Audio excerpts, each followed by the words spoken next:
Good evening, race fans, and welcome back to TRTM for tonight's coverage of the season premiere of VSR Season 11, right here in round 1 of 10 of this brand new championship. As always, I'm Regan Clark. This now marks coming into things our 5th season in, with the folks at VSR starting our journey back in Season 7. Heading into Season 11, then, we find ourselves at the Mount Olympus of motorsports, the Nurburgring Nordschleife, a Herculean challenge for drivers today at the start of the season for many of the new faces joining in for Season 11. It's 170 turns and 15.7 miles of FIA Grade 3. Originally, the Nordschleife constructed in 1927 and the Grand Prix circuit in the mid-1980s. The two were united to form the N24 layout seen today in 2002. As we are only a few minutes before the start of 20 minutes of qualifying just around the corner, let's get ourselves acquainted with the schedule so far, and we're up for an hour and a half's worth of racing with 2 mandatory pit stops for both fuel and tyres coming up after that 20 minutes of qualifying here at the N24. Taking a look then at balance of performance just before we get into qualifying, we find here with Porsche losing the most amount of weight in this race so far, as according to data we were able to extract over the course of this session. That puts them ahead of Mercedes with 16 kilos off, McLaren with a single kilo on, Ferrari with 6 kilos on, Ford with 7, BMW with 15, and the same story therein for Aston Martin. We're seeing here with two-time champion Carlos Disch, otherwise having gone over the course of his career here in VSR as White Doctor. He took Season 8 and Season 10's championship, hunting a possible third. He'll be up against a majoritively new grid with major reforms coming in to these new regulations of this championship. Taking a look at just some of those changes, the introduction of a new tiering system with Platinum reintroduced from last season in Season 9, that being the Porsche Cup era. So Platinum, Gold, Silver, Bronze, new 4-tier system, which is filled out for this round. We'll get a look through all of those drivers in a moment's time when we get into qualifying just 2 minutes from now. The systems have now fully transitioned to SimGrid for Season 11, meaning race results, standings, and entry lists are now viewable on SimGrid.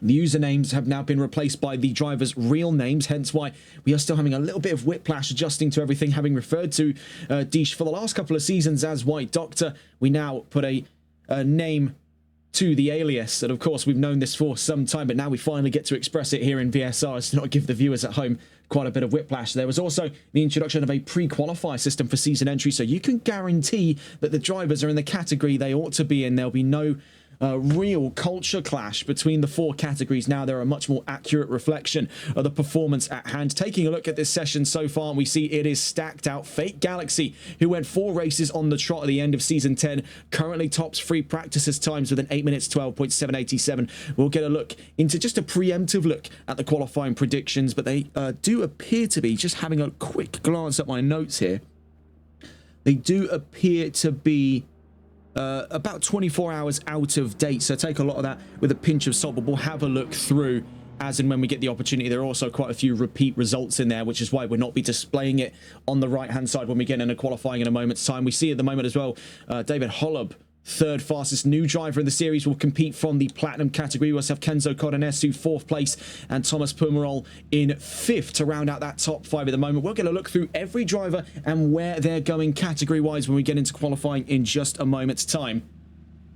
Moreover, we'll also be gifted with that chance to take a look at the track rundown.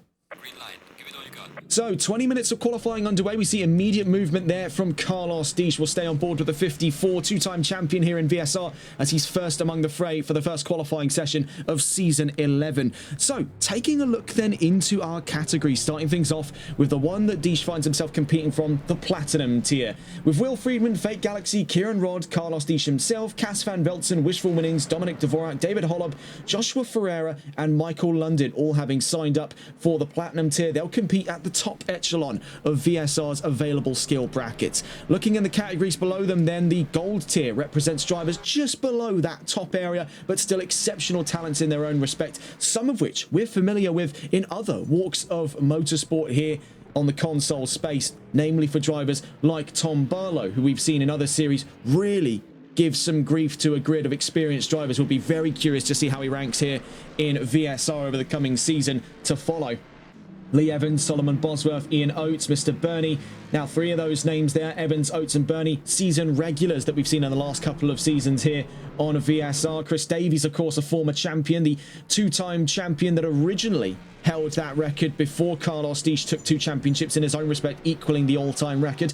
Alfie Pryor and Tom Barlow, we've seen them before, but a new name on our records, Jalali Boussaraj in the BMW, is going to be a very curious one to see over the course of this season. Plenty of interesting names to follow through. A lot of drivers who have only just made their way onto our radar, and perhaps it is about due time to see these drivers on screen. Taking a look into the silver category, Antonio Angeletta, Robert Ogun and Lewis Purslow, 3 names that we're awfully familiar with here on VSR. Callum Gray, Noel FMD and Scott Unsworth. Following in their wake, Gary Oldsim, Julian Akwati and Thomas Pumarol, whom of which we saw in that top 5 towards the end of free practice, Nicholas Muzas, Kenzo Kodonesu and Adil Abidi. Then looking down into the bronze category, and you can see this is the largest of the categories by a landslide here. Sean McNally with Mercedes AMG, Hunter Davis, Chris Millard, Smug and Timo Frieser, as well as Andres Tishavari and King Jarwadin. Ryan Castle, Peter Mikulas, Mantas Mantino and Parvis Agaveri. Old Dollar Up, Alessandro Brancalini, Timothy Cura, Lorenzo Shalapi and Nathan Cavanaugh all make space in the bronze tier. So we're on board then with Carlos Disch, one of the platinum category drivers, as we get into the proper swing of things here in the Nurburgring Nordschleife. Currently down in the GP section, introduced in the mid-80s for use in Formula 1.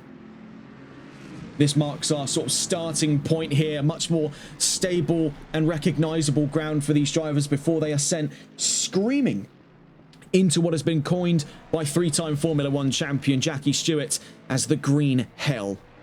For every good reason, though, we're about to see here, making our way down through the Hassenbecks-Bogen, down towards the Vidal chicane. We'll stay on board then with Carlos Disch to give us the sort of unofficial tour of things, the lay of the land for the first qualifying lap of the championship.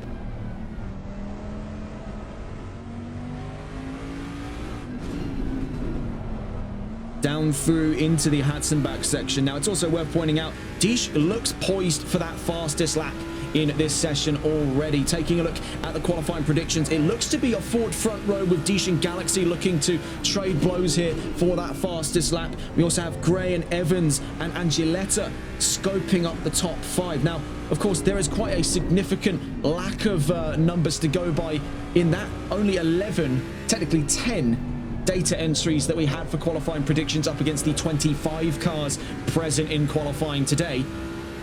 To make our way out through the Kiedelbacher Hohe up towards Flugplatz. This area very easy for the front end to get light through here. On his way through Flugplatz he goes, then keeps his foot buried in the throttle in the number 54. Carlos Disch down through then to Cottonbourne. Now begins the rise back uphill in towards Schwedenkreuz. Very, very fast left-hander here. Heavy braking zone right thereafter. In towards Arenberg. Then in through to Poststrasse and into Fuchsrohr. Now following into a very familiar section for those of you who have been watching videos at home about the Nurburgring Nordschleife, you'll see that plenty of people come up to this area to film on location for various compilations, fails and funny moments, so what have you. And it's this area here, the Abnauer Forst. This very, very tight chicane section. Very easy for drivers to overestimate their ability and go wide over the grass bank in the middle there. And we've seen plenty of wipeouts historically on the Teustenfahrten run of the Nürburgring. Of course, the tradition they have where you can bring just about anything onto that track, so long as it's legal to take on the road when you drove it there, or it's going on a trailer when you take it away. And they'll allow just about anyone to come down and lap this mighty, mighty circuit. So then down through to Metzgerfeld and already in through Kallenhardt into the sort of unofficial forest section. Very easy for wipeouts to occur here because it's super easy to overestimate how wide the track is. Very narrow section we're making our way through. So at Verseifen on the run through Exmüller. In towards the Ausfahrt Breitscheid as we're on board still with Carlos Disch. In terms of his exploits in the off-season, we've seen him make his debut to the NLRL Sunday League to mixed opinion as he took back-to-back victories in Bathurst amidst one of the most chaotic runnings of the Sunday League, and then in the round thereafter, most recently having just gone at the halfway mark at the Hungaroring, he made quite a controversial bout and a lap ending race incident, I should say, with Stefan Nicolai. Ultimately, race controllers disqualified him from his running of round 5, and he's now on a suspended probation into round 6 onwards, where he's got to behave himself now. We see heading into VSR, he's been able to take a lot of that aggression with him, because you can see he's really cannoning that forward down through the high-speed section here at the Kesselchen in through to Mutkurve.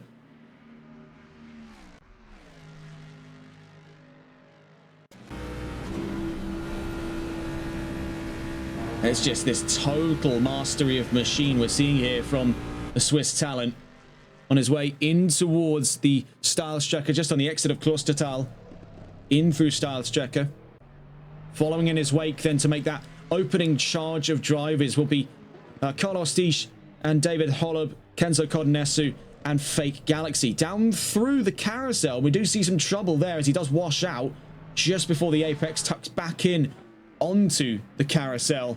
We'll see, just having a quick glance around, we see here with Fake Galaxy getting very close now to Kenzo Kodonesu on their opening flying laps. We'll see if these two are any luckier on the run through this area before we catch back on board with Carlos Disch currently making his way up towards Hedvigshoek and Vipperman. You can see these two tuck in very nicely on the run around the carousel. That's squeaky clean for those two there. Back on board then, we go and catch on with Carlos Disch. He's on his run down through Vipperman into the run of Eschbach, down into Brünchen. And this is another very popular spot here. You'll see plenty of videos taken from this angle. Running up through Brünchen, in through to Eiskurve. You can see for that reason, that's why it's very easy for the car to come undone there through the area of Brünchen to Eiskurve, into Flansgarten 9s. Here as we make our way into the final sections of the Nordschleife. And this is a fantastic area, easily our favourite here on TRTN. Through Sprunghügel, he goes into Flansgarten 2, super high-speed section. Let's catch on board here with Disch. You can see this flowing, undulating design. It is so hypnotizing to watch when the drivers are in their element, like we're seeing today here from the 54 on this opening lap. Bear in mind, we'll be seeing some 25 cars scream down through this area on that opening lap. Only 11 minutes from now, so the drivers really don't have a particularly long time to play with here at the Nordschleife. Down through the Kleine Carousel on his way to Galgenkopf. You see there, tucks in what is a very disjointed double apex. We do see trouble for the 32 that was behind him. So that could definitely be some issues along the lines there for the 32. We do see just quickly catching in with Robert Ogen. Now, we've seen him a few times before with different cars. Never before have we seen him with Aston Martin, and we see there he's already having some trouble. Down the Dottinger Hohe we go in towards Antoniusbuche and Tiergarten. And this is where the Ford will really be an unrivaled machine on this track. Straight line speed, when it comes into the conversation, sounds like a broken record now for us to repeat this point, but they are unparalleled when it comes to the straights.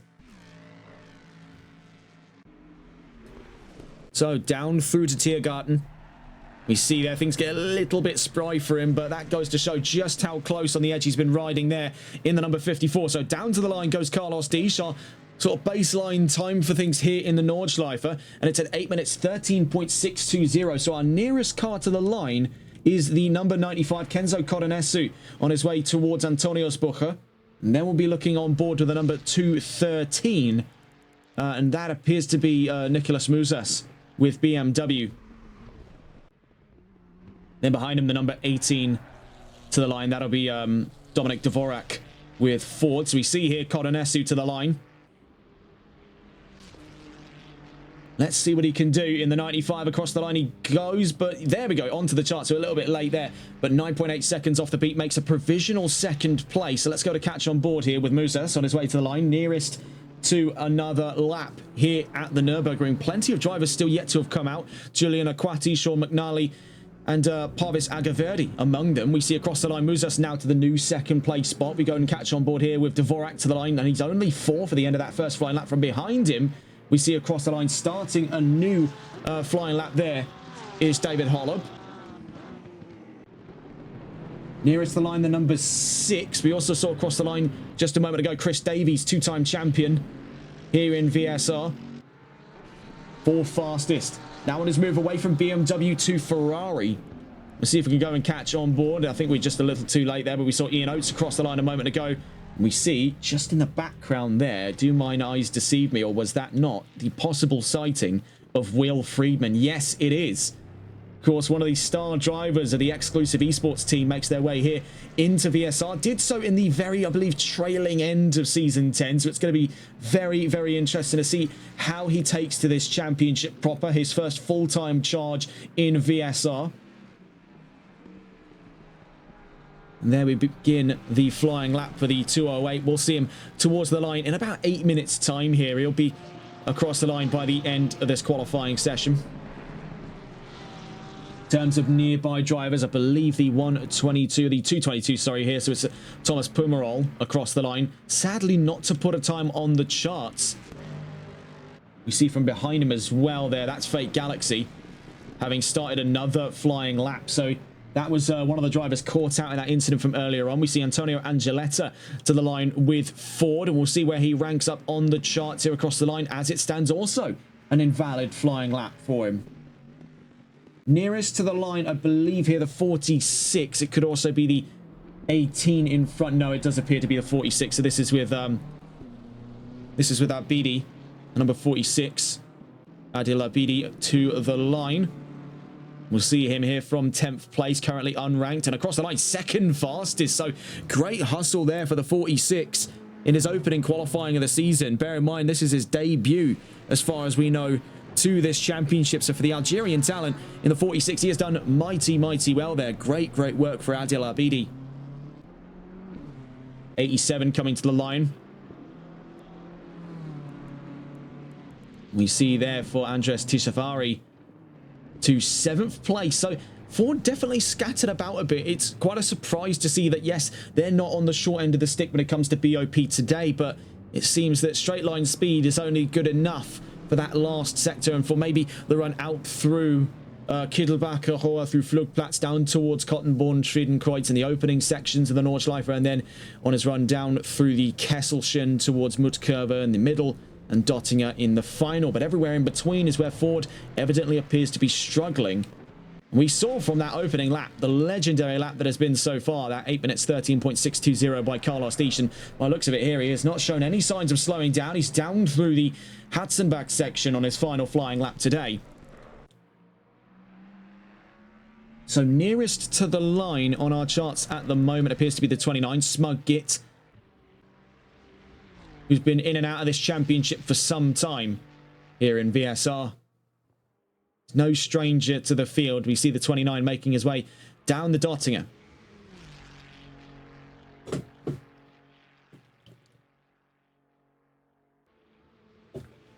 I think one of the more surprising things we've seen, though, is there's definitely a case of, you know, you teach a child how to swim and then you ask them to swim the channel. That's kind of what it feels like here, seeing a brand new grid, bunch of fresh faces here on this field.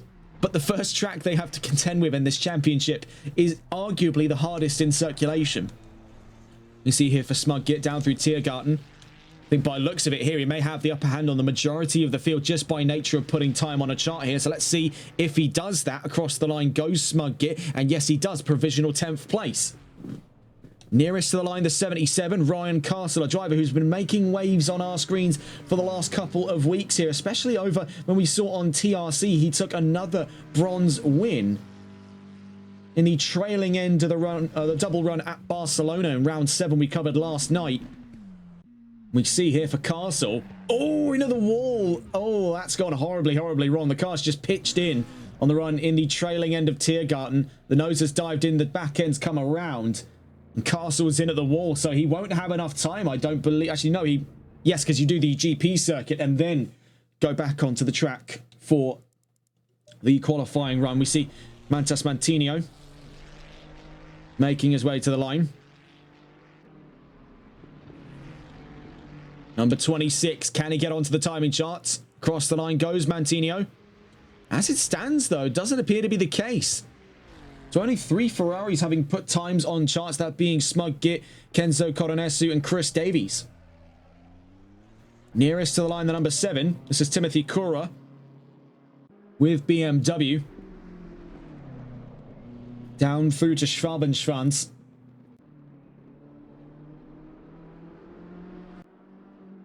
Three and a half minutes left to go. Now, they extended this qualifying session for the sake of being at the Nurburgring, but as you can see here, the drivers evidently needed a lot more time, even in spite of what has been an hour of free practice for them. When push comes to shove, a lot of these drivers joined in very, very late in the end of free practice, and really that would have been to their benefit to have shown up earlier. So we can see for plenty they are struggling. For Kura, seemed to have things held together just before that run out through the Schwalbenschwanz and the Kleine Carousel, where everything came undone for him there. I think with the amount of time he's got left, I don't actually know. I think he's going to have to stay out with those minor damages if he means to try and put another time on the charts here. Presently, only 10 cars of the 25 on this grid have put times in thus far. The 2:13 is forced back in, so that's for Musas on his last flying lap. It's come undone for him there just before, I believe, the run at Punchen. So the 2:13 will start third place behind his teammate Adil Abidi. So you can see these two matching liveries. Number 7 then, of course, we were on board with Timothy Kura. But after that trouble for him down at Schwalbenschwanz and the Kleine Carousel, he will have enough time here, but he's going to have to stick on with those damages and on that same set of tyres. He can't come in and try this all over again. He just simply has not the time. So we'll see whether or not he chooses to make that decision. Nearest to the line from behind him will be the number 5 car. We'll go and catch on board in a moment's time with David Holub. Had trouble in the opening stages of this qualifying session, but looks to be on track here to put one time in on the charts. We'll see where that places him. It will be effectively his one and only opportunity here in qualifying. Down through the Kleine Carousel. Now, this is what caught out Cora just a moment ago. Doesn't catch out the Porsche of Holub.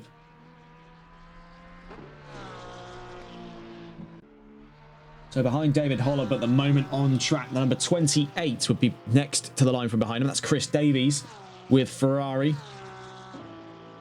Gotta say as well, I mean, for the returning faces on this grid, it is a curious sign indeed to see a driver like Chris Davies move across away from BMW, something that has almost been synonymous to his image on the grid, to move over to Ferrari. I mean, it is a curious case. We'll see how he copes at the moment. Evidently doesn't seem to be too bad. He's only looking at it there, 54 thousandths off of a second row start, going up ahead of fellow Ferrari Kenzo Koronesu. We'll see how he does so, if he can do that on the end of this lap. We see here with David Holub making his way through Tiergarten. I mean, things have been squeaky clean on his second go around, so not to count him out of this one. It could be close. Let's take a look, though. Bear in mind, there are still a few factors to consider to the line. I mean, among them, Fake Galaxy and Will Friedman. We'll see, though. Holub to the line, third. So up and ahead of Musas. Pushes the BMW down to the back of that second row. Also raises the bar for Davies across the line, but he's third at the end of that qualifying lap. And actually with 30 seconds still left to go in the session, so he could, in theory, stay out. And it would be a very long run. You see that he decides to not do so. We see Will Friedman across the line. Better late than never there. The closing minute of quali gives us Friedman's first time. And he's 2.232 seconds off of Carlos Disch. As it stands there, that would be a 8 minutes 15.852 as it would stand for Friedman. Still very, very close. 54 and 55 nearest to the line. So we'll see here with Fake Galaxy, as it seems to be the case with the 54 of Carlos Disch, that this is a run-and-done pole position. We'll see, though. Does Galaxy have anything to say about that? Coming to the line comes the 55, then, who was predicted second in qualifying. As he reaches the line, where does he find himself? Without a place on the chart. It was invalidated for Fake Galaxy. So he, like many drivers, will start without a time to their name. For Galaxy's case, he starts towards the back of the field in 23rd. So this is truly a bizarre moment for him here. Not the way he would have liked his first qualifying of the season to go, especially trailing off of what has been 4 back-to-back race wins. Taking a look back through the last season's worth of race winners, Galaxy secured 4 away in Britain, America, Spain, and Japan before the end of season 10. What a bizarre end to things then. Angeletta 11th as he crossed the checkered flag there. Carlos Disch actually raises the bar up over his fastest 8 minutes 11.735, the fastest lap here at the end of qualifying. So we'll get a look through the grid as we line up for the first very bizarre grid here for the first race of the season. And taking a look once again back in, this is the first 5 rounds, so this is what we'll be up against up until the 15th of April. Then we'll start taking a look into the next 5 rounds in the championship. Right now though, we can see quite a unique variety of regulations per race here. 2 mandatory pit stops and an hour and 30 minutes worth of racing to come here at the Nurburgring. Then when we head to Snetterton, round 2 on the 25th of March, it's a 15-minute one-shot qualifier. So 5 minutes of time allocated to outlaps, 1 flying lap, and then 5 minutes more dedicated to the in-lap with 60 minutes of racing and no mandatory pit stops to follow in round 2. Indianapolis follows a much more traditional layout, 20 minutes of qualifying, no strings attached there, but an hour and 15 minutes worth of racing and a single mandatory pit stop. Round 4, much closer in line to the standard ethos that has governed VSR's event structure for the last 4 seasons we've been covering them for. And that's 60 minutes of racing with 20 minutes of qualifying and a single mandatory pit stop. And then we pick things back up for a slightly longer round than the last 2 with an hour and 20 minutes of racing, but an even shorter 10-minute qualifier at Watkins Glen in Schuyler County, New York State. That is going to be a very bizarre open to Season 11, and today looks to be no different with what has been a very polarizing grid here in the Nürburgring. As it stands, though, a Ford 1-2 was secured away, but where many of us expected it to be Galaxy and Disch, it is in fact Disch and Friedman at the front of the field, with Adil Abidi in 3rd, Chris Davies in 4th. Well, let's get a look, though, at that field with about 3 minutes. No news articles to discuss that we haven't already discussed yesterday, those being the cancellation of the Saudi Arabian Grand Prix and the Bahrain Grand Prix in F1 and the arrival of Rally Scotland in the WRC for 2027. Taking a look then at the grid, Carlos Disch on pole position, hunting down what could very well be the first steps towards his 3rd championship, overtaking the all-time record of which he holds in joint unison with Chris Davies on this grid. Will Friedman, on his first full season drive for VSR, then makes his appearance here in Season 11 to 2nd place in his first qualifier in Season 11. Adil Abidi on debut to 3rd ahead of Chris Davies, 2-time champion. So 4 championships there condensed on those first 2 rows. Very, very impressive stuff. We see here David Holub on debut as well to 5th. Musa 6th, Kodonesu 7th, Dvorak in 8th, Tishavari in 9th, and Barlow in 10th. Antonio Angeletta in 11th with Ian Oates in 12th. We see Jalali Busaraj in 13th place ahead of Smug Gear in 14th. Timothy Kura and Ryan Castle 15th and 16th on that 8th row there. 9th row for Lewis Perslow and Julian Aquati. And then on the 10th row there, we see Thomas Pumarol and Sean McNally. Of course, we saw his move over to Mercedes very recently away from Nissan in a few other series he's been competing in. Now we get to see his commitment to that on the stage here at VSR. It's going to be interesting to see how he takes to things. Of course, didn't set a time in qualifying, so we'll see how he fares over the course of the hour and a half of racing to follow. Behind them then on that 11th row, Lee Evans and Mantas Mantino. Behind them, Fake Galaxy, reluctantly stuck back in 23rd, starts alongside Robert Hogan on the 12th row. Right behind them then, Gray in the number 53 Mercedes. Callum Gray then marking the back of the field, and right up at the front, double Ford runnings of things at the front row with Disch and Friedman.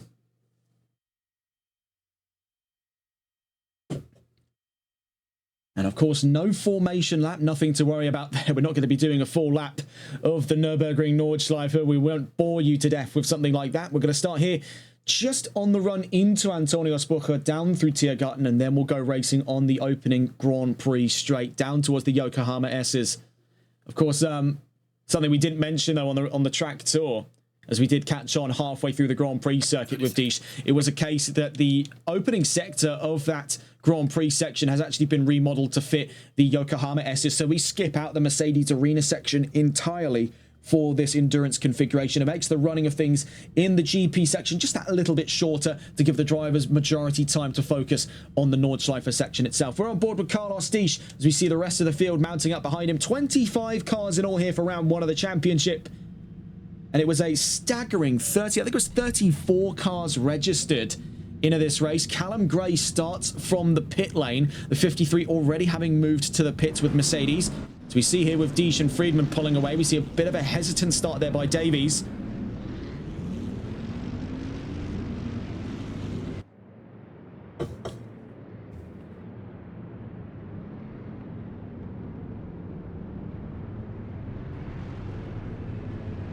Not quite sure what it is. I think it's just the color combination, but something about that front row really tickles me color-wise. Rare set of colors indeed, turquoise and purple. You don't often get to see those in race cars. Not as the primary, at least. We see a whole new cast of drivers joining in as well. I mean, this is going to be fantastic to get to know this new crew of drivers taking to the field here in what has been, in the last sort of 4 seasons before today, this being the 5th that we've covered with the folks at VSR, has been airtight racing, properly white-knuckle stuff. We'll see exactly how things fare here for Deesh and Friedman, 2 proper heavyweights of the class competing up in Platinum. Making their way then down towards the line as we go rolling side by side here. 25 cars in all, 24 on track and 1 from the pit lane. 90 minutes of racing to follow then in round 1 of Season 11 of VSR. As we get rolling for a brand new season, a brand new era is off and away. We're green in racing here in the Nurburgring. A brilliant start right off the bat by Deesh, covering off Friedman for the run up the inside. We see a brilliant start as well by Adil Abidi, the BMW, surfing in the slipstream on the 54, down through to the Yokohama S's for the first time. It's contact in the background and already collected up, courtesy of what started off as an issue there for Dominic Dvorak. Immediately spilled down the order on the run into the Yokohamas for the first time. Take a look at this in the background here. Tapped, yes, by the Ferrari as it stood. So it wasn't necessarily Dvorak's fault, but he was tapped by a Ferrari on his run down through to the Yokohamas for the first time. Back on board then, Deesh from Friedman, Davies now 3rd, and Holub down to 4th. It looks like there has been some trouble for Abidi, if I'm not mistaken. Taking a look here as he now drops in behind the Mercedes and Ford of, I believe that's Ian Oates and Antonio Angeletta, if I'm not mistaken. No, so it is Ian Oates we're seeing, I believe, yes. But as a matter of fact, Angeletta having dropped quite some distance away. So what we're actually seeing there, that's Andres Tishavari and not Tom Barlow. It is Kenzo Kolonesu who made the contact to begin with there with Dominic Dvorak down through the Yokohama S. As we see in the background, has been already more trouble down at Bitten Warsteiner. But for whom exactly? As we try to go and catch on board, sadly, nothing of that incident at the moment. As we see here with the leading pair, the 2 Fords already carving a gap up and away from the newly found podium position here for Chris Davies. Right behind him, you can see is David Holub. Adil Abidi really got his hands full here, side by side with Ian Oates in the number 6, up through into the Nordschleife. We go now side by side with Busaraj right behind him. We can see from behind them as well the number 1, that almost wine red Mustang of Antonio Angeletta, having been forced down a few positions from that race start. Very hectic stuff down in the GP section, and it's only going to get worse for the drivers here on their first run of the Nordschleife under racing conditions. From behind, we see approaching actually very quickly. Is that, yes, that, oh, no, have a look there. What's going on for, I believe, is that for, it's not Kura, it's not Busaraj, so it has to be, by that metric, I believe that is Abidi that's in trouble. Yes, it is. Turned around down through the hats and back, and we see things have only gotten worse here for Adil Abidi. He had a fantastic start to this race, and it all came apart down through the GP section, and it's not got much better for him. You can see he has got back end damage. The rear axle of that car is not playing nice with the rest of the machine at hand at the moment. We see for the leading pair, Friedman and Deesh, soaring away from the rest of the field as more issues occur down through, by looks of it here at Flug. See collected in the mess there as well. Up in front we saw was Chris Davies among them, I believe. No, it wasn't. So who was that? It was looking here, I'm trying to get a look. It was Thomas Pumerol that was caught up in that issue as well. We also see up near him there's Lee Evans in that bright green Mercedes AMG. We see inheriting now a spot much closer to the top 15, Robert Ogan chasing down Julian Aquati More yellow flags out, this time for the 95 car. So Kenzo Koronasu in trouble down through the Adenauer Forst section. We see, oh, off in the background there. That was Julian Aquati into the wall just before the run of things at the Adenauer Forst. Get a look at this on the replays here. Just as we were looking on board with one incident in the area, courtesy of Kenzo Koronasu, we see in the background, massively overestimating his brakes there, was the Porsche of Aquati into the wall. Big trouble indeed for him. The 54 still leading this charge, then up and ahead of the 208. These two extra close to one another as it stands there. As we come out of the replays, you can see a little bit of desync. That's why the cars are moving just a little bit odd there. That's because of the way that, for whatever reason, our systems seem to handle the replay. It does put a little bit of extra bandwidth on when we try to reconnect with the rest of the field. We see, though, that's not affecting the drivers. That's only affecting our end of things. So, taking a look in here, David Holub chasing Chris Davies. Meanwhile, Dominic Dvorak, in spite of being one of the first casualties on this field, has quickly recovered from his losses. Is inside of that top 5. Behind him there, Nicholas Muzas, Kenzo Koronasu, really far down from the rest of that field now, as we see Tom Barlow is the one to take the challenge up over Muzas. This is for 6th place at the moment. We've seen drivers like Barlow in plenty of championships, but Tom Barlow was one name that has cropped up quite a few times now in a few different areas. We've seen him on the Competizione Performance League. We've seen him on TRC's Sprint Cup EU series, and now we see him here in VSR doing much of the same magic he's been able to do in those other two, and that's carving his way through the field here. It's going to be very interesting to see how Barlow stacks things up over the course of this season. It's a very confident start for him then in the number 23. Right up to the back end of that 213. On our way in towards Mutkerber, down through to Klostertal. Right behind him is Andres Tishavari in the number 87. Down through to Steilstrecke. Adil Abidi is into the pit lane. The 46 has been towed to the pits. So it stands as there is another incident much further down the order. We can see the aftermath of it involved Evans, as we see the 44 there in big trouble. Also involved, I believe, taking a look at it there, very likely to be the case, is, yes, that's Julian Aquati. Both the Porsche and the Mercedes caught up in that incident just before the run of Mutkerber.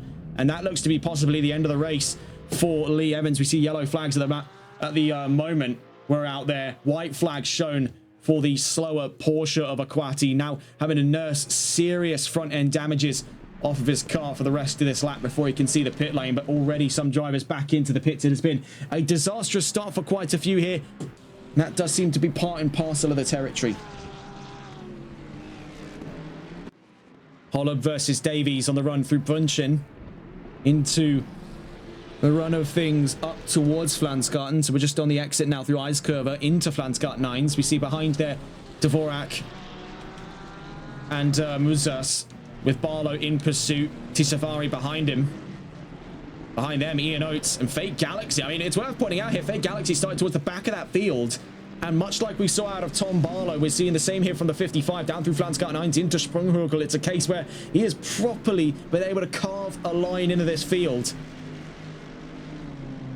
Right now, just hanging around at the back of that top 10. It's not even been a single lap for these drivers at the moment as they make their way into Flansgarten's fire. We see here from Galaxy's point of view, super close for him at the moment as we go to cut across to see much closer his point of view of things. We're on board with Fake Galaxy inside of that top 10 already after just the end of the first lap. We're seeing right now what is the fight for 9th place for him up against Ian Oates, who, like McNally and also like Evans for that matter, have both changed away from the Nissan over towards the run of things at Mercedes-AMG. Now, we saw that move first off from Sean McNally. We have the white flags out here at the Galgenkopf, and for whom exactly? As we see dropping down the order, it's Davies. It was Chris Davies that dropped down the line. So now 8th place is the position up for grabs. The number 4 has a stop-go drive-through penalty.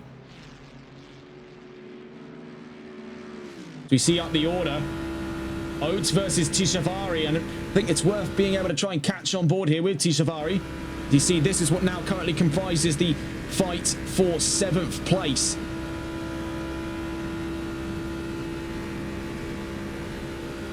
You see they're super close to one another, and then hanging in behind is Fate Galaxy. If these two slip up at any point, he'll be the first person to know about it. And he now knows as well that Andres Tisavari has damage over his front, so he'll be a little less effective in the corners. That's not done a great deal to compromise him on the straights there. The Mercedes set up rather nicely in the hands of Ian Oates.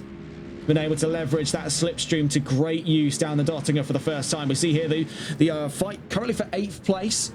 Looking up the inside, goes Fate Galaxy, leaps for it, but he'll be to the outside on the second part of the Yokohamas, but goes later onto the brakes to have that off of him.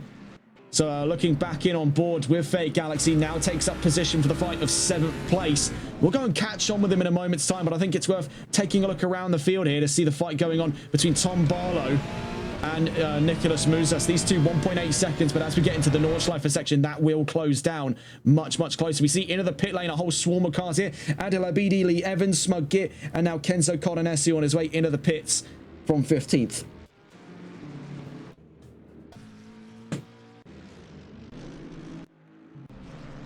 Taking a look in then with Ian Oates as Fate Galaxy now gets up and ahead of him on the exit of the I believe that was on the exit of Dunlop. Up through the Schumacher S. This was a little wobble there for the number 6. You can see closing the distance on him there, Andres Tishavari in the number 87. Behind them we see is Jilali Busaraj in the number 123 with BMW. Definitely worth considering that Beamer as part of this fight, as we see even more trouble there for Tishavari to drop him off the back end of Ian Oates as we make our way through the Hatzenbecksborg and down towards the Vidal chicane. So taking a look back up towards the front of the field here, 1.2 seconds as we make our way back onto the Nordschleife here for what is officially the exit of lap 1 between Carlos Diesch and Will Friedman in the start of this season. Having already burnt our way through some 10 minutes of racing, then Carlos Diesch in the lead with Will Friedman second, and David Holub now third with Dominic Dvorak in fourth. And Nicholas Mouzas rounds out the top 5 with Tom Barlow in pursuit, Ian Oates in 7th place with Andres Tishavari in 8th place, Fate Galaxy as it stands then in 9th. As so it would appear, no, it's a case where Galaxy is actually, by the looks of it here, gone up and ahead of both. Yeah, so no, Galaxy is ahead of Tishavari. Tishavari is in 9th with, am I reading this correctly? No, so he's up and ahead of Oates. So Oates is 8th. Sorry, this is a complete breakdown there from us.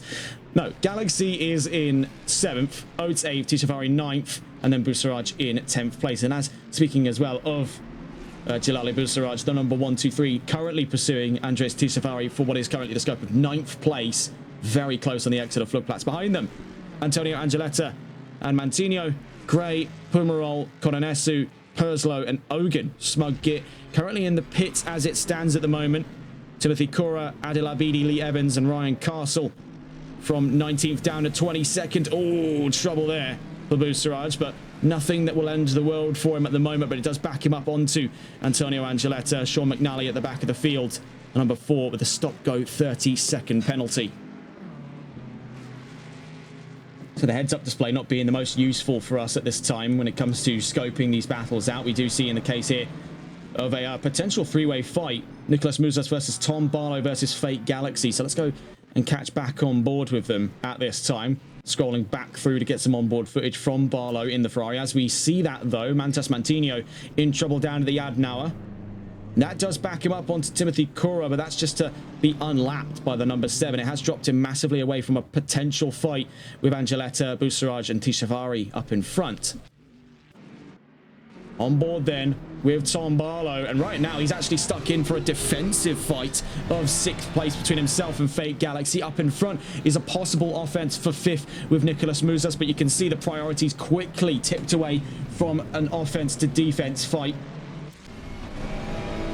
That's not to say it's impossible, but taking a look over that rear bumper again, you can see clawing in the distance is Fate Galaxy, already having carved his way through to the top 10, is now in arm's reach there of a chance of the top 5 by the end of this lap.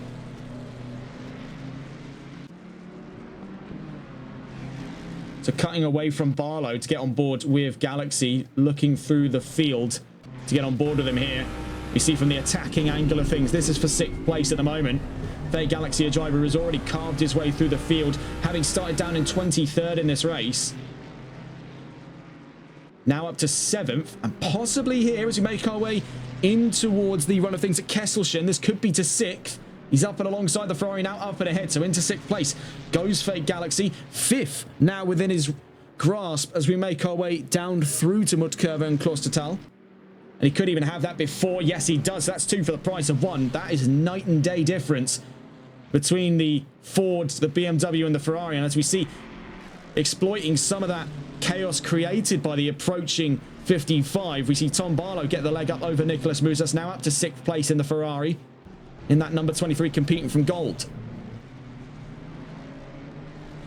As it stands then, Platinums comprise the top 5 with Deesh, Friedman, Holub, Dvorak and Galaxy. And right behind them, leading the golds, is Tom Barlow, after Chris Davies had that off on the exit of Galgenkopf in the lap before.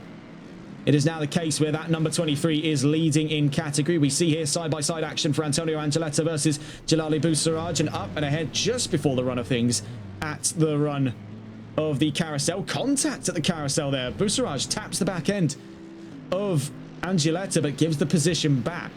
I don't think he was expecting the Ford to bog down the way that it did on the halfway mark there of the carousel, and that's ultimately what led to that little tap between the pair. These two not fighting in the same category though, as it stands. In the case of Boussairaj, he's competing, taking a look at our notes here, from the gold category, whereas Antonio Angeletta is competing from the silver. So these two try not to step on each other's toes too much, as it's 4 categories worth of wins up for grabs here. Boussairaj just wants an opportunity to get closer to Barlow at the forefront of the golds. As for Angeletta, his current target, taking a look through our notes here, is Nicolas Musas in the number 213, leading the silvers at this current leg of the race. 15 minutes in. The current division leaders then for Platinum, Carlos Deesh; for gold, Tom Barlow; for silver is Nicolas Musas; and for bronze, just taking a look here, I believe, just having a quick glance through, is, I think it is, yes, it is Tishavari.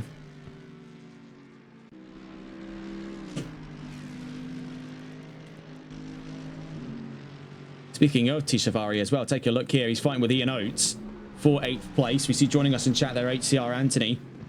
Good evening to you. Up through to the Schwalbenschwanz on the run towards the Kleiner Carousel. You join us in the midst here, 15 minutes into a 90-minute race at the season premiere for VSR Season 11. What has been a brazen start here in the Nurburgring Nordschleife has given us quite a bit of action to talk about in the opening couple of laps, and it's definitely been a day to forget for quite a few drivers, as we're seeing though for these two. Andres Tishavari currently leading the bronzes, fighting with Ian Oates, season regular, now having moved away from Nissan to Mercedes. These two super close upon the exit of the Galgenkopf, but because of that grass towed in on the left-hand side of Tishavari's number 87, he's going to find himself without a line on the run down the Dottinger. As we see, this is the one area where the Mercedes has actually been able to hold him away, and it's quite an uncommon sight to see the Merc outpace really anything, let alone a Ford. We see into the pit lane. Very early door strategy here as we see damage. No, so this isn't strategic at all. Will Friedman has damage, and that's why he's into the pit lane. David Holub moves into 2nd place. Troubled start then in his pursuit to the 54. Will Friedman has damage and is into the pits early. Fake Galaxy will move to the podium after having overtaken in the time last, having since seen him, that of Dominic Dvorak. In terms of Barlow v Musas, these two still very close on the run down the Yokohamas here onto lap 2.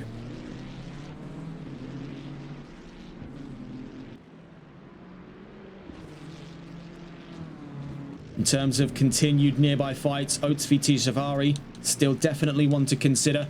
Angeletta v Boussairaj just started to dissipate here. You can see these two upwards of about 2 seconds in difference between one another. Thomas Pumerol comes into the pits. It looks to be the same story, yes, as we saw there earlier for Friedman.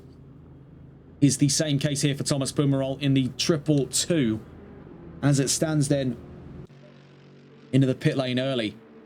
Also a driver with damage at the moment, Lewis Perslow in the number 32. The question is, like the others, is he going to be hopping into the pit lane to see things through to an early pit stop? Let's follow on here with the 32 and see if that is the case. Down to the line he goes, and looks to be the case that he's staying out. So yes, 32 stays out. Deesh then into the Nordschleife as Holub just makes his way to the Vidal chicane. So that really goes to show the difference, the gap that he holds at the moment. We see for Will Freeman, he's on his way out. As it stands, then rejoins behind the Aston Martin. So actually just ahead of the Aston Martin. So getting quite lucky with the timings there, but just ahead of the Aston Martin of Robert Ogan. I would also point out it's worth looking here with Robert Ogan, just in the topic of that livery. Now, of course, there's one of two Astons that we know have registered to this championship. Robert Ogan being one of them, Cas van Veltzen being the other, in a surprise move for the Dutch talent into Aston Martin's quarters. Couldn't join us, though, for the opening round of this race. We'll hope to see him at the next running of things in Snetterton at round 2. But we see for Robert Ogan, now I've got a pretty good eye for colours here. That is the Brawn GP colours, if I'm not mistaken. And the grey I like is a good note there. If it's not Brawn GP colours, then it was definitely very close to Brawn GP colours. I mean, my only other frame of reference could be, okay, white, grey, green, Xbox 360 maybe. I don't know. Throwing ideas at the wall to see what sticks here. Problem is you end up with a rather messy wall when you're done. Number 96 then, 16 for the moment, and that's set to be improved to the top 15 because of that emergency pit stop for Thomas Pumerol in the 222.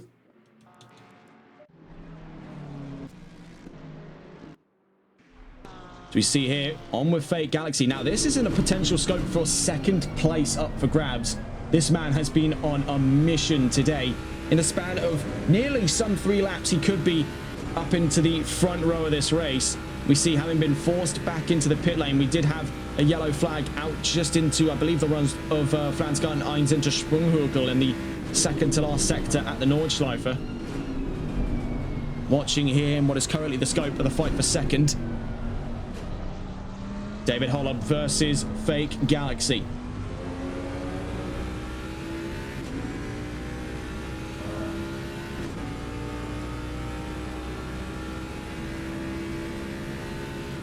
Down into the run of things at Metzgerfeld into Kallenhard.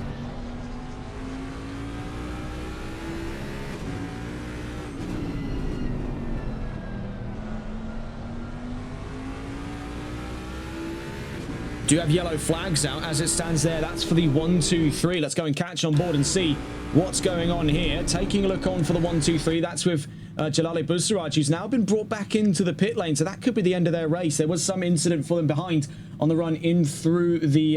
taking a look here, this would be on the exit of Poststrasse and Auenberg. So that would have been on the run towards the Adenauer Forst just before Metzgerfeld. Trouble for the 1, 2, 3. Back on board then. So we're back in the green flag conditions with a clear of the 1, 2, 3. This is currently in the look for the fight of second place.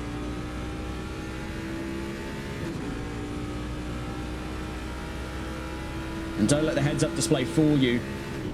That will quickly readjust as it currently shows this is technically the fight for third. No, what we are seeing here is the fight of second place between the Porsche of David Holub in the number 5. And then we're following on board with the 55 here, Fate Galaxy, 4-time race winner here in VSR back in season 10.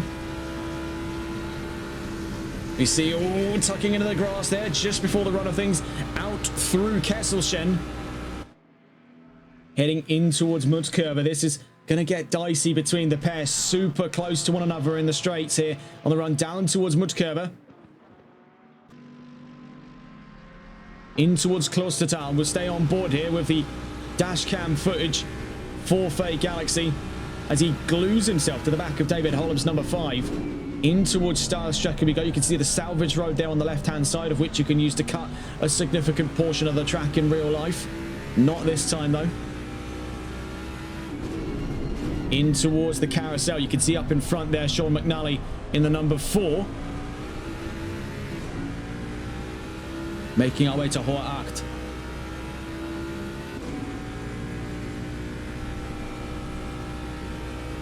It is quite a nerve-wracking thing watching that Porsche, watching just how on the edge it is there for Holub. The back end, you can see these little micro corrections that he's having to do to keep the car in the straightaway.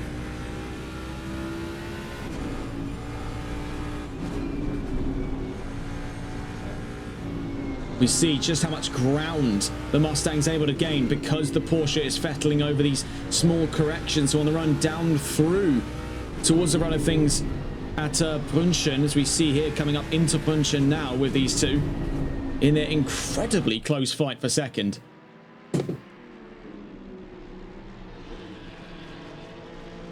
David versus Goliath, or I suppose more relevantly, David versus Galaxy as we run into Ice Curver. Up towards the first of the two Flansgarten. So into Flansgarten 9's on the run to the Sprunghügel.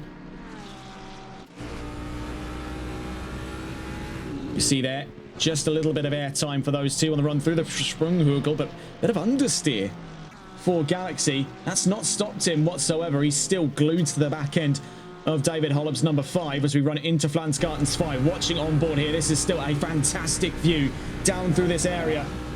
On the run in towards the Schwalbenschwanz, now down the Dottinger, it seems all but solidified here of a possible run to second for Fate Galaxy, as we see running a little bit out wide there at the Schwalbenschwanz. On the run into the Kleine Carousel, the Porsche will still have the line off of the Ford.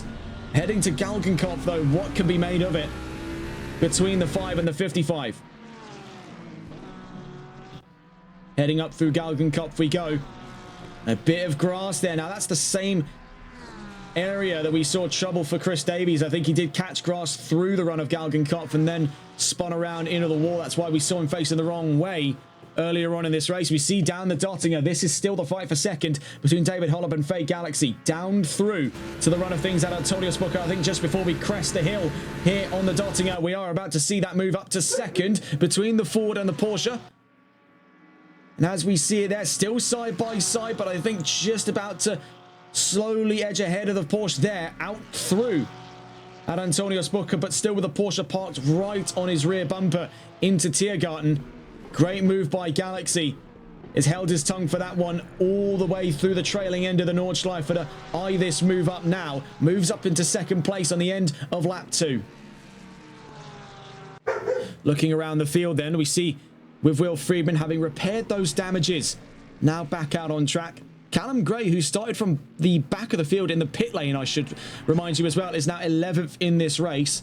Only 8 seconds up the road here on the exit of the Kleine Carousel to Will Friedman on our screens at the moment in the 208. As for Hollop, he is not out of this fight just yet. We did see another driver into the pit lane there. I think there was more trouble to be found on this track at the moment. We see with Adil Abidi, he's back out into this race, 20th as it stands right now. Looking into a very close by fight, and it's Musas v Barlow having a look here between the pair. With Barlow now up to 4th place, Musas down to 5th. Let's see how they choose to tackle things here in the battle of 4th place, down through the Ford curves.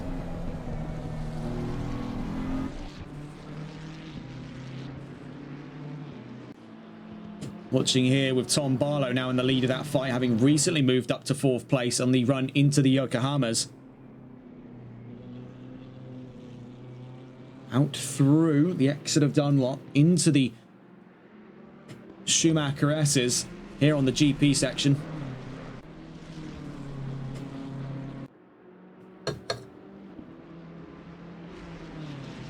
Recent news to come in then, the number 18 has a stop-go 30 for speeding in the pit lane. So having a look on the charts, that is for Dominic Dvorak.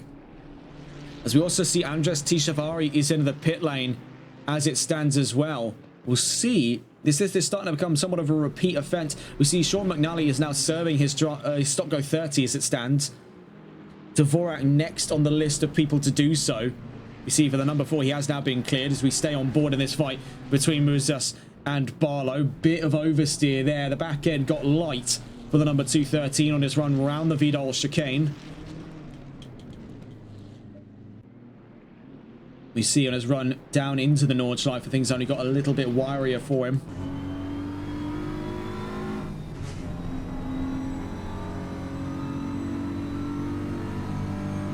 In the time since, though, for looking here, Tom Barlow.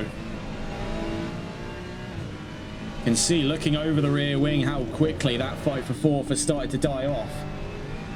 It's a case where he's got so much more control on that car. Whereas the BMW obviously still nursing damages. You can see the damage on the rear bumper of Nicholas Musas' number 213 M4.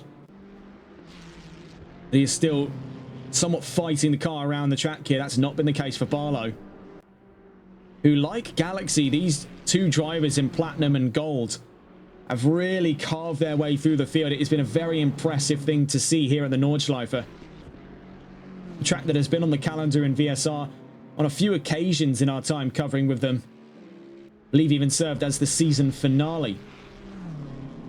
at one point. You see into the pit lane as well, Lewis Perslow in the number 32 AMG. We see with McNally now having served his stop go. Still has 2 mandatory pit stops to serve, currently 20th in this race. Indian Goat in chat asking, wait, is VSR using real names now?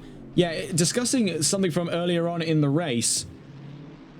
Taking a look at some of the significant reforms coming into Season 11's regulations, the introduction of the new tiering system away from Pro and Am last season in Season 10. We now see the return of Platinum, Gold, Silver and Bronze that was briefly used in the very bizarre Porsche Cup era back in Season 9.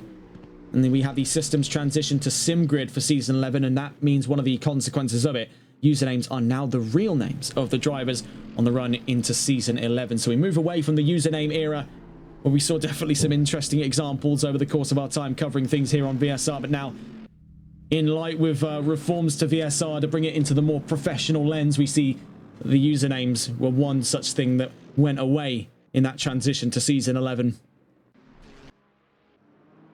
We see, though, in the case of some drivers, you know, they get by. Smug Git in the number 29. Oh, and as we see him there, actually into the wall with Fake Galaxy just tucked in behind. Also a driver using a username as a real name.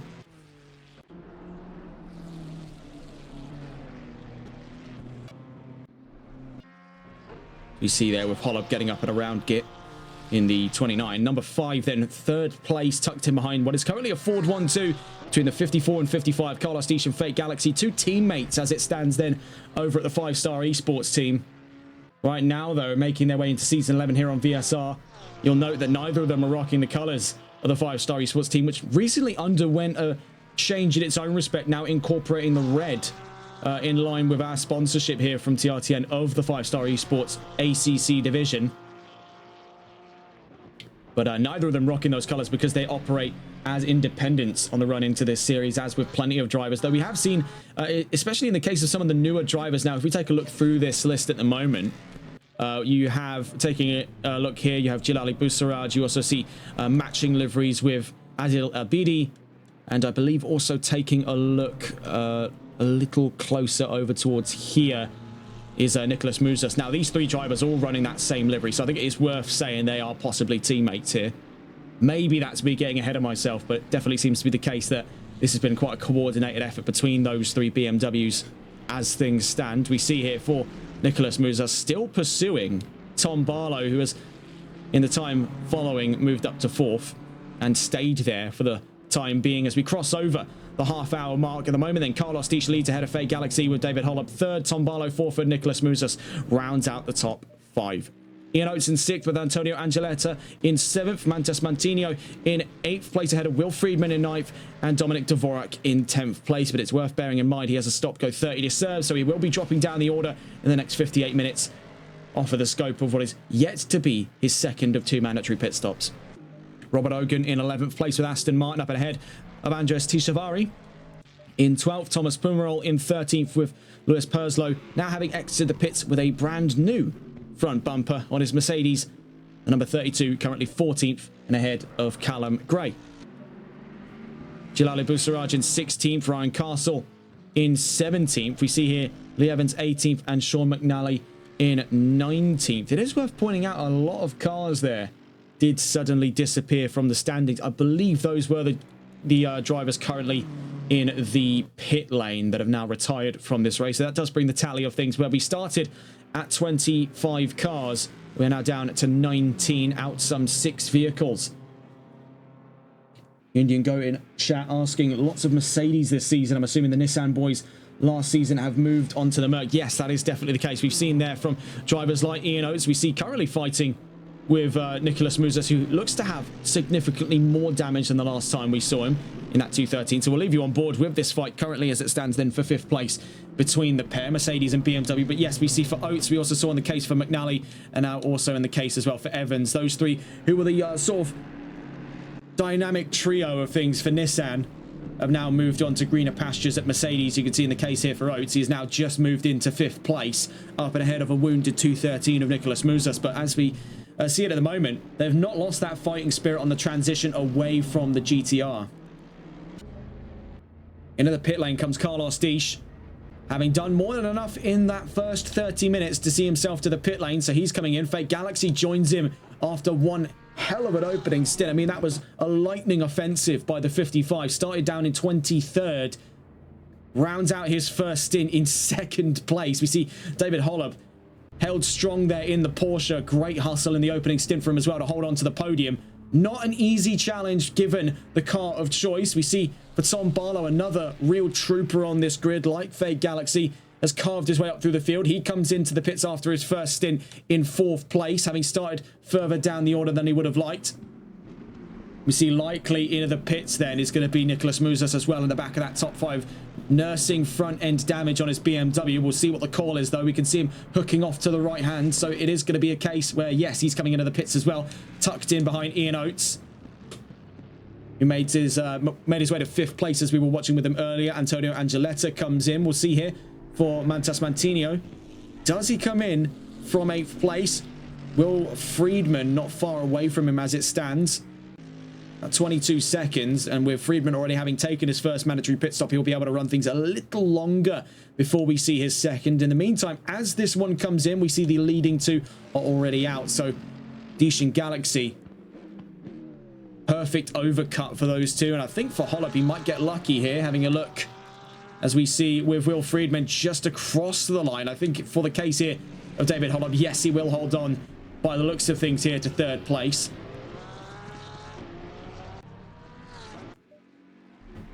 So that remains the same top 3 at the moment, but there definitely could be much to be discussed on a potential fight for 3rd. As we see here from the point of view of Holub, off in the background, I think we might get a chance to see him here. Just making his way through the forward curves is Will Friedman, now having boosted up to 4th place. Tom Barlow on his way out of the pit lane then as it stands, and looks to take the scope of things in the back of that top 5. Still a respectable position, and for division rankings at the moment, he is still in the lead of the Golds. So 54 minutes left to go in this race. We see in the pit lane then, having to nurse front end damage is the number 18. There is a yellow flag out. It's for the number 4, actually. Let's go and see if we can catch on board here with the number 4. This is down at Tiergarten. I think I can roughly piece together what's gone on for them at this time. Let's see if we can go and catch them. The number 4, Sean McNally, yes. And oh, look at the state of the steering system there. He's actually having to brake to get the car to turn. Oh my goodness, into the wall. I think we can roughly paint a picture on what's gone on for him there. It's been a huge incident for McNally on the run out of Tiergarten. And you can see that front axle is completely sheared. The car is just not connected at the front. He is effectively dragging his tyres across that paddock. You can hear it just faintly there. The punishment of those Pirellis on his run to the pit box. That is definitely a rough state of things. Back into green flag conditions because he is away from the track surface as he makes his way into the pits there. That's trouble for McNally. Looking in for where the nearest fights may be concerned after the first of 2 mandatory pit stops today. We can see right now would definitely be the consideration of Friedman v Holub for 3rd place. Of course, with Friedman still on an alternative strategy because he had early doors damages in his pursuit of 1st place off of Carlos Dish. Things are going to be very curious in the scope of whether he can reclaim a position on the podium by the end of this race in 52.5 minutes. So far, though, in terms of things here in VSR, we've not lost the same spirit that's been carried forth over the last couple of seasons, especially out through the last run of things at season 10. And I think this has definitely been for quite a few, especially of the fresher faces to this grid. It's been a real baptism by fire. I think this was a bit of a unique decision. I don't know whether or not necessarily good or bad by Race Control to have the Nordschleife represent the first round of the championship. Taking a look once again at the calendar, of course, I'd say there are much healthier options available. I would say in my mind, it would make more sense to put Nurburgring maybe at the 5th round of the championship where Watkins Glen is and have those 2 run vice versa, where Watkins becomes the first round of the championship. Snetterton stays where it is, Indianapolis stays where it is, Imola stays where it is, maybe Nürburgring later. But, you know, this is the situation we find ourselves in now. we see the experience of some of these drivers really showing, especially for drivers who are still technically new to the series. So we see for Friedman, he was only introduced to VSR in the trailing end of Season 10 on his first full season drive then in Season 11. He's not disappointed. He's brought a lot of the experience he's had as a driver, and with his time over at the exclusive esports team, who he is one of the star drivers for, with him on the run into Season 11. And even in spite of the damages he's had, he is still holding strong inside of that top 5, definitely still within a scope of the chances of 3rd and above. We have the yellow flags momentarily. It was for the Mercedes. Taking a look here taking a look, it is Callum Gray with a bit of front end damage. I think he just had a bit of an upset down through the Schwalbenschwanz on his run to the Kleiner Carousel. On the exit of the Galgenkopf there, he's on his way down the Dottinger with 50 minutes left to go. Likely then for him to come into the pits for his first of 2 mandatory pit stops. We see race leader at the moment then, Carlos Diesch. We'll leave you on board with Diesch then on his run. Currently down towards Mutkerber, Klostertal and Stahlstrecke. We'll leave you on board with them. We'll be back in just a moment's time.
So then, still on board with Carlos Diesch, just as he makes his way down through to, well, looks of it here, Flansgarten 1 on his run to the Sprunghurkel, still in the lead of this race with 49 minutes left to go. We did see the emergence of another momentary instance of a yellow flag further down the field, taking a look as to where it originated from. I believe roughly it was from the 26's point of view. That's the 96. Yes, we do see here, this is what has happened for Mantas Mantinho. Take a look at the front end of that Ferrari. It is absolutely mangled. Evidently, there was some trouble down through the run of things at Verseifen Exmuller and the Ausfahrt Breitscheid as he now makes his way through Bergwerk onto the Kesselchen. I mean, this is a dire state of affairs over the front end. Tyler Vermack in chat asking, why is Galaxy so far back? Well, for Faye Galaxy, he actually failed to qualify in this round of the championship. He started, I get this, I think it was 23rd. On this field. He was towards the back. Yes, it was 23rd, if I'm not mistaken. So he's up the scope of 21 positions.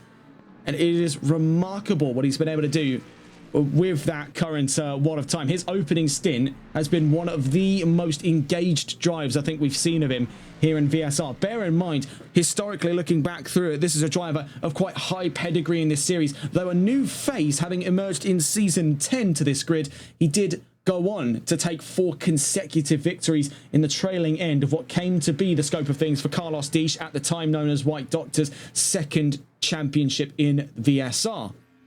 Equaling the all-time record with Chris Davies for most number of championships, but it was Galaxy that stole away the show on Diesch's run to championship number 2.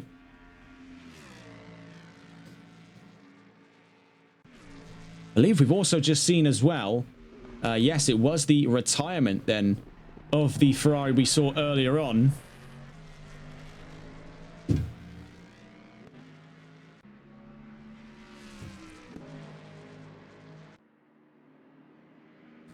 So as it stood there for Mantas Mantinho out of this race after severe front-end damages to his Ferrari. We have another yellow flag out. It is for Sean McNally. This is down at Auenberg and Poststrasse.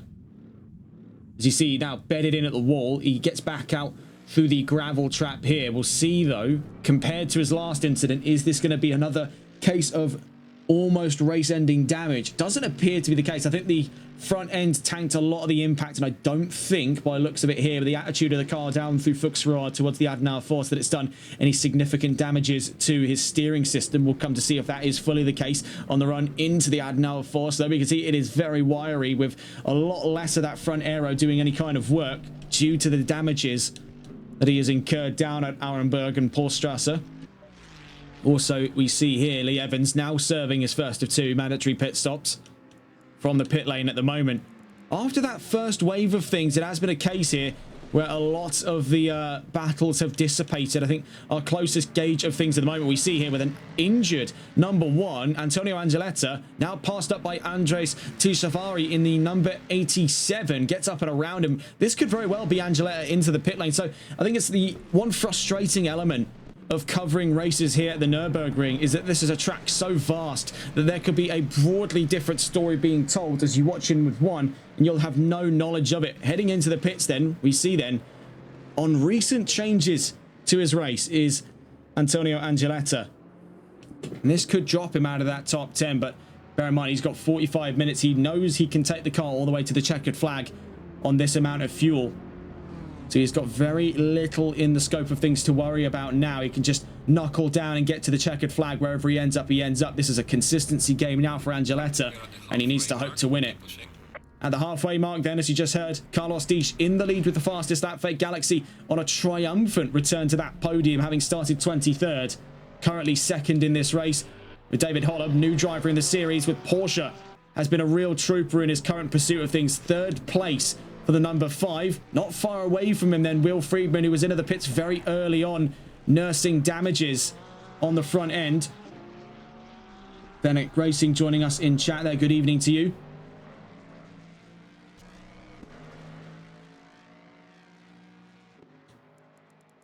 As we find out, Fennec Racing is actually Adel Abidi. And it was definitely a troublesome race for you indeed. I'm sorry to see that it went the way that it did. It showed a lot of promise, but there was a lot of trouble on that opening lap. Not an awful lot looking back on it that you could have done in that situation. It was a case where you just swamped in down to the Yokohamas. But hopefully we get to see you more over the course of the season, because it was a lot of promise coming into that one. It's just a case where when you look at a lot of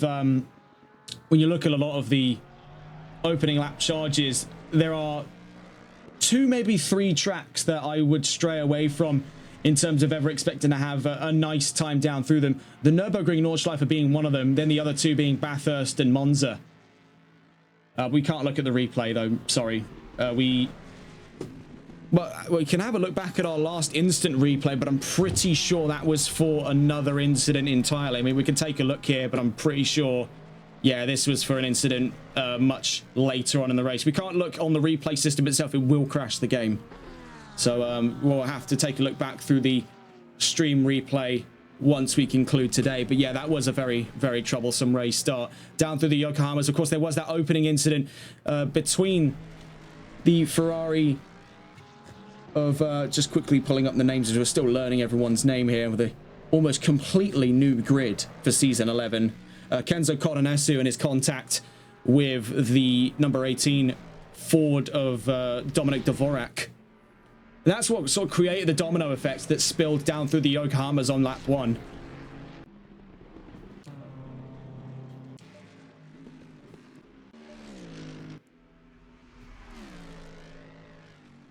In terms of nearby fights, I mean, there is still the elephant in the room that could very well be that fight for 3rd before their next pit stop between Holub and Friedman.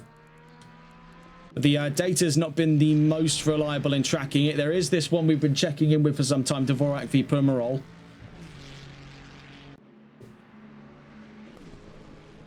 Up through the Flugplatz. Bear in mind, he still has to serve that stop go, and I believe this is the 1 lap he has now left to do so. So this will be, at the end of this one, a run into the pits to serve that stop go 30, and then it'll just be a charge to the line. Wherever he ends up, he ends up. So he finds himself much closer in the same situation as the Ford up in front of him, Antonio Angeletta, in the number 1 that he is actually now up ahead of, so it appears. Again, this is another frustrating element about covering here at the Nordschleife. Yes, it's very difficult to gauge where all of the action is happening at the same time, but it's also super slow because of the way they track data on these charts here.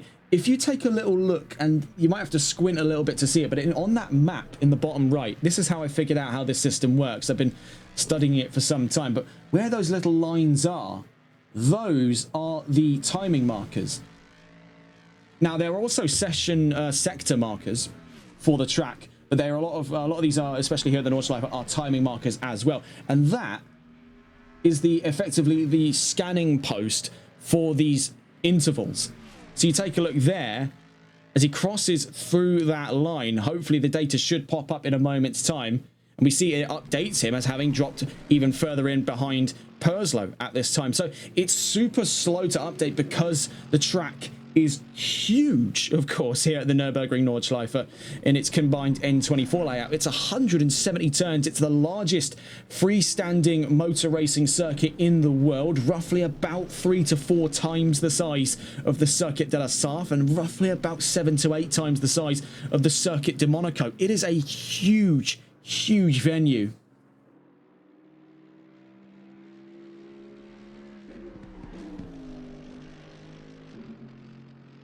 We see there from Tyler Vermack in chat saying not just for the Nordschleife, but for some other tracks, it only updates halfway through. So yeah, I think they're taking that Sector 2 timing marker as the reference point, and that's why on some tracks it can be really difficult to get up-to-date, accurate data. This being one such example because of just how enormous the track is. The gap between these scanning zones, it's a lot like if you were to take a look at the high-speed runs back in the day at the Bonneville Salt Flats. They wouldn't really have a lot of an idea of what was going on in between those timing markers because of the amount of space that existed between them when they originally took timings. And this is the same story here. We do see yellow flags for the 77 car. That's for Ryan Castle, stranded down there at the Kleiner Carousel. This has been an area of the track that has actually caught a deceptive number of drivers out so far because it is quite deceptively sharp looking through that area. It is almost the same gradient as what we have in the standard Caracciola carousel in the sector before, but only a fraction of the size. So you still dip in almost as hard, and in an area where you're carrying a lot more speed compared to the original carousel, it is very easy to get caught out for the car to rotate in. It's almost a case where, and I've noted it with some drivers, and a limited experience of driving the track in these cars, but having done it in other games as well. It's a case where almost you have to turn in as you hit that dip. You're almost trying to drag the car out of its grab as you dip into it. It's a very bizarre corner to tackle, and that's for especially the mid-engine cars. It can often come up to be somewhat of a Russian roulette situation where you come into it not really knowing if it's going to spit you out the way that you'd like to be facing on track. We see here run of things between Thomas Pumerol and Dominic Dvorak into the wall. Oh, it's a huge hit at Brunchen for Dvorak. Get a look at this on the replays here as we were just caught back on board away from the incident there for Ryan Castle. Back on with Thomas Pumerol versus Dominic Dvorak. Heading in through this section here, you can see where it all went wrong as the camera pans out. He's in the gravel and that hooks the car in towards the wall.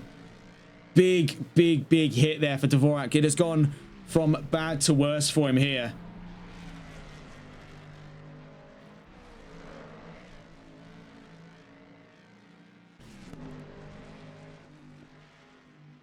As he makes his way through to Flansgarten Spa, you can see a lot of front end damage befalling him at this time.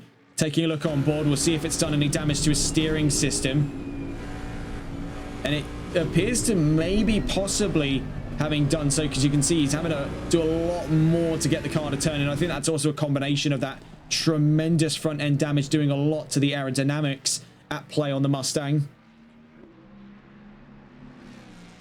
How many rounds are there in this season of VSR? 10 in total. We can get a look at the opening 5 here, and we'll get into discussion of the final 5 when we get in towards the midway on April 15th. You can see there the first 5 of the series being first of all here in the Nürburgring. Then we head to Snetterton, then Indianapolis, then Imola, and then Watkins Glen. And while we don't have it to show on screen at the moment, we can quickly dip in to take a look at round 6 through 10, and that will take you to Misano, Monza, Spa, Mount Panorama, and Zolder.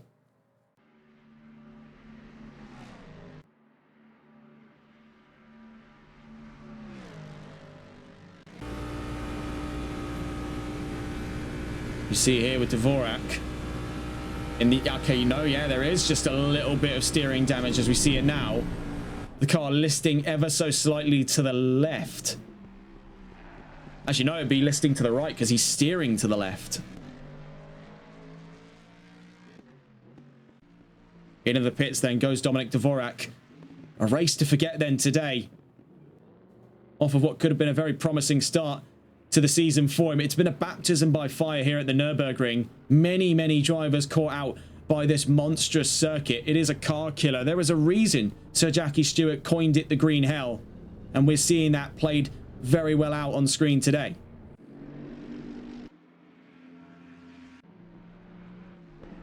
Catching back in here with Fate Galaxy.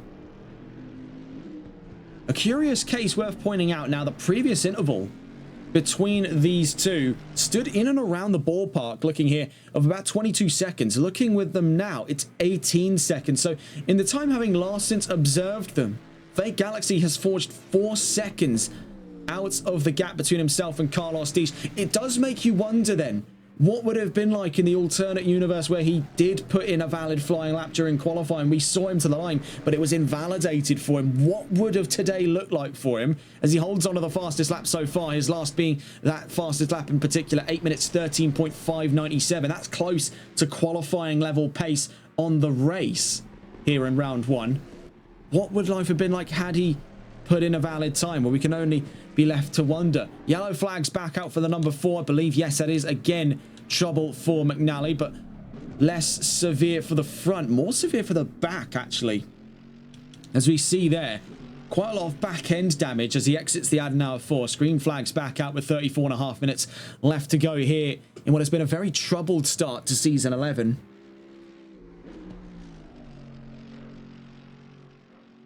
And for those of you curious about, oh, hang on a tick there, we'll have to get back to you in a moment. Big trouble for him on the run down through Metzgerfeld. Get a look at this on the replay. Now posting in the chat as well. Those of you curious about joining this series, there's the Discord link, but let's have a look here. Down through Metzgerfeld, this is where it all went wrong for him, and it was this tiny little blade of grass. Then he hit the brakes, the car rotated in, bounced across, and I'm quite lucky we didn't see the impact against the wall, because at the speed he was carrying, that would have been killer. Number 4 back into the pits. That could very well be the end of his race today then, as he drops to 18th. So where the transition away to Mercedes has benefited some, in the case here of Ian Oates, it has definitely created its fair share of troubles for McNally and for Evans. Speaking of Oates as well, I mean, taking a look here, he's not too far away of a stab at the top 5. Now, we've got to catch on board with him, as we actually see in the time since, the gap that was previously coming down at a fast rate of knots here between Holub and Friedman has now actually been forged back out to 7 seconds. And that's owing to the fact that David Holub has got, now that he's in the clear air, he's not being pressured from behind for position by Fate Galaxy. He's able to tuck into his own element here. He's really been able to soar away from Friedman in the time since. That gap was far closer as he exited the pit lane.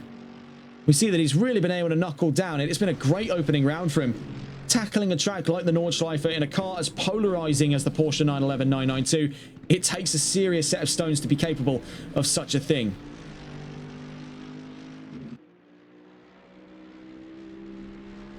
That is not an easy challenge whatsoever.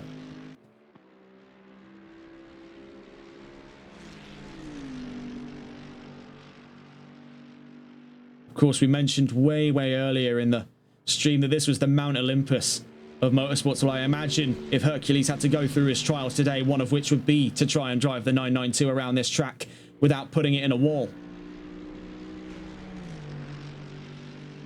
We see here the progress on the fight of 5th place, Tom Barlow versus Ian Oates. Let's go to catch on board with the attacking angle of things as we catch on with the number 6 down through Stylestrecker. This is the fight of the last of the top 5 positions in this race. Bear in mind as well, looking here from Oates' point of view, if I'm not mistaken, taking a look in, this is the fight, so it stands for the gold division lead. between Barlow and Oates. Ian Oates could be seeing a division win on the first round of the season. It could go to Tom Barlow. You can see that Ferrari is starting to struggle a tad here just before what is looking to be its in-lap with 30 minutes of racing left to go. With a 90-minute race, 2 mandatory pit stops, the ideal pit strategy is a 30-30-30.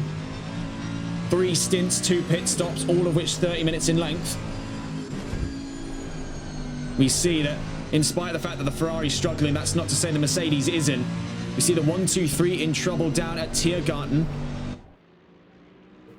And taking a look just quickly over to the 1-2-3, and this is with Jalali Boussairaj on his way to the line. Stays where he is, not coming into the pit lane, so no imminent troubles for him. Back in on that fight of 5th place, and also for division lead as we exit Hunschen into Eiskurve.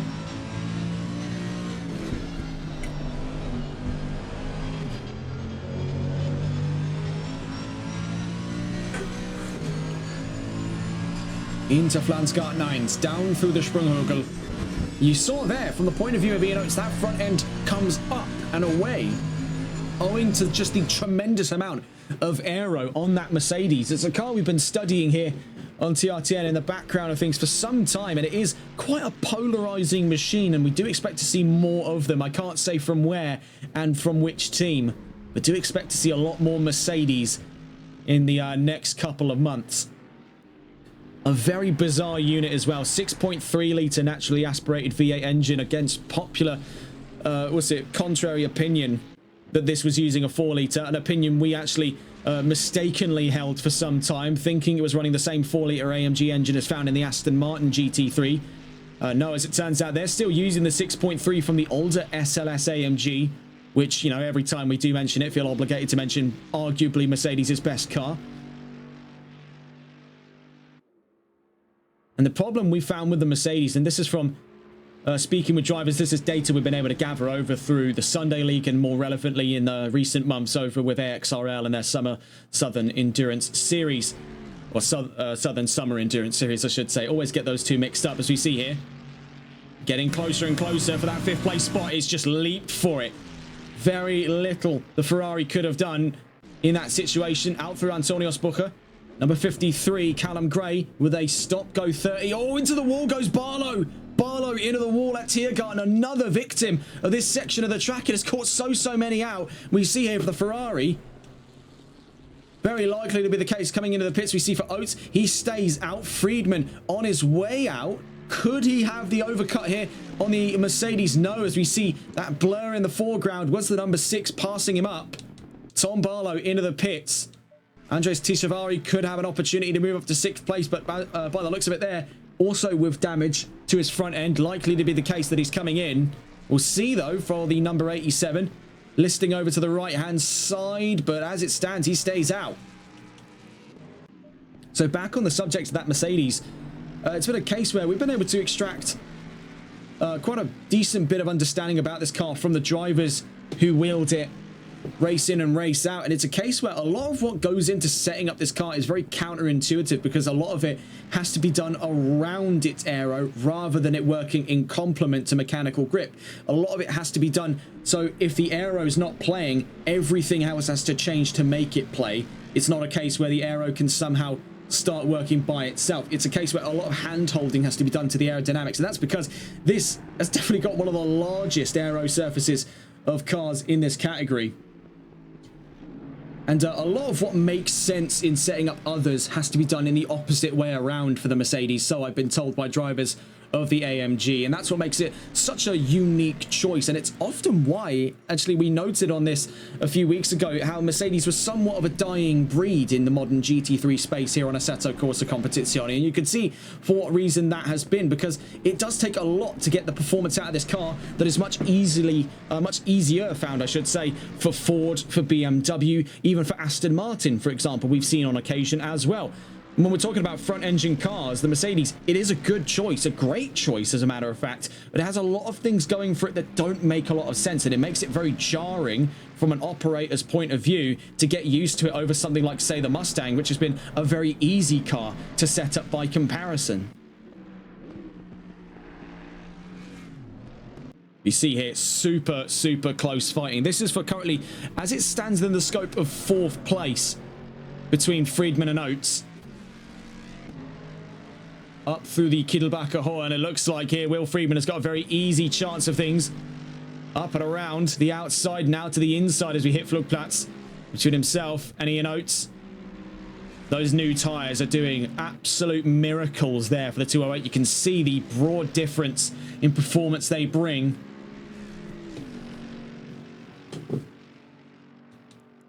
And Tom Barlow's still in the pit lane here. This could very well be the case for the 23. He's going to be spending a long, long time in the pit. So it stands there with Lewis Purslow in the pits with him. He's dropped out of that top 10 because of the emergency damages. Well, the emergency repairs, sorry, to the damages that he got down at Tiergarten just on his in-lap. I mean, it was gut-wrenching to see in his pursuits alongside Oates, heading down through that area. The front end just pitched in for him. And that's what put him in the wall.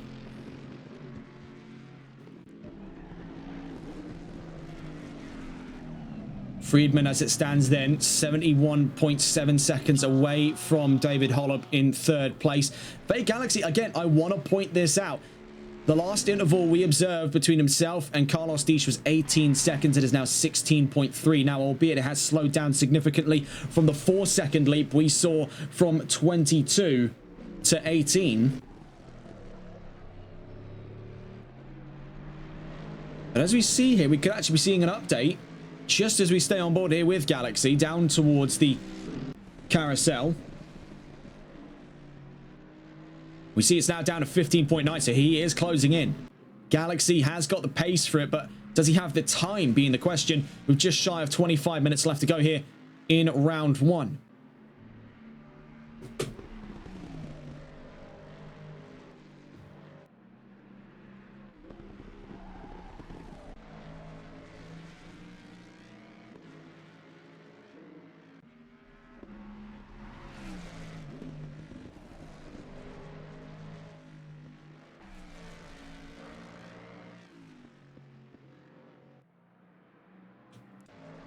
So as it stands then around the field right now, at least, is a case where before the advent of their final pit stops, this is the current scope of the top 10 before their last pit stops. Carlos Diesch on our screens at the moment, then in the lead on his run towards the Sprunghügel.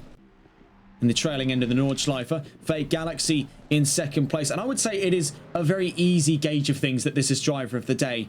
The case that he's come from 23rd on the field to be on the podium right now, and as it stands, definitely had the pace to lead this race had he not had trouble over the course of that qualifying session.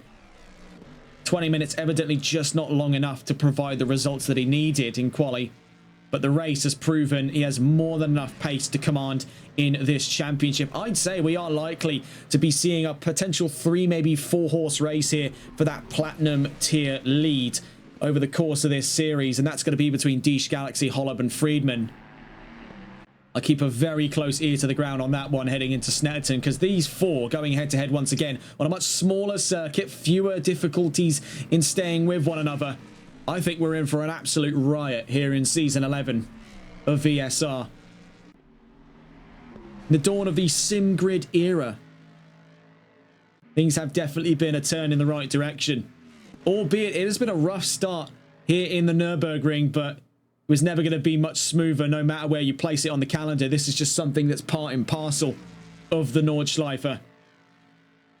If you wanted a friendly circuit, you would have gone to Watkins Glen. You would have gone to, I don't know, say for example, you would have gone to, I don't know, even Monza, for example. That's a friendly circuit. It's just the people who race on them aren't. It's, you know, you take a look down through Rettifilo. It's not a difficult corner, but when you squeeze 20 or so cars into that corner, that's where it gets to be a real pain. Carlos Diesch then into the pit lane. Barcelona, great pick there actually. We just see in chat. Barcelona, very friendly track. We saw that last night as well in TRC. That was fantastic. Those 2 races, they gave us a lot of action. A lot of action, and it was fantastic to see that as well. We see into the pits following Diesch is Galaxy, so it leaves David Holub, the last of the podium sitters, without yet having made that decision. Of course, he may have it in his mind, but we don't know what the move is here for that number 5. Bear in mind, this is payday for Friedman. He's only 69 seconds away and closing So he needs to pray that things are close enough to be in the fight for a possible podium, given how things turned out for him so early in this race with damage on the nose of the 208. So let's see what's the going rates here for David Holub. With Porsche, down to the line he goes. So into the pits for the number 5. So the whole of the podium currently in the pits, as rounding Galgenkopf onto the Dottinger Hohe goes Will Friedman. With Diesch already on his way out, that scatters the chances heading into this last stint for Friedman to lead. And with Galaxy not far on his way out, then that's going to be a case where he's really charging at third place's spot here. David Holub, who's yet to come to a full stop in his pit box, is the most vulnerable now to an advance by Friedman.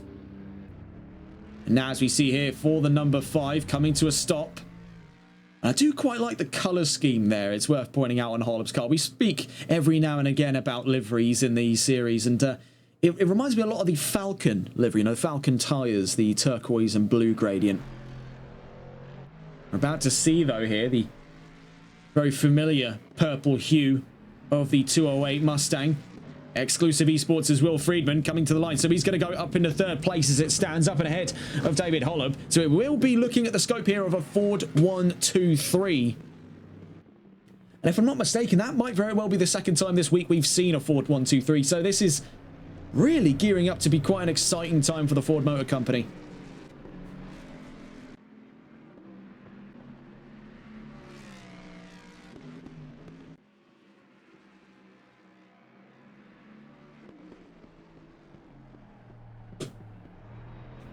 So as it stands then, Diesch remains in the lead with 20 minutes left to go. Functionally looking at the scope here of about 2, maybe 3 more laps if we're lucky. By the looks of it here, it's going to be a case where we're looking at about 2 more laps over the one we have at the moment. So yes, 3 laps, with this being the first of them left to go here in the Nurburgring. Ian Oates into the pits with serious front-end damage on that Mercedes and even serious rear-end damage. So in the time we've been following with that top 3, it has been disaster at the back of the top 5 here for Oates. We see following him in Andres Tishavari. Also joining us there, Nicholas Muzas. Will it be the case where Thomas Pumerol comes into the pit lane? We'll see for the 222. Yes, very likely the case. Look at there, the front end caved in.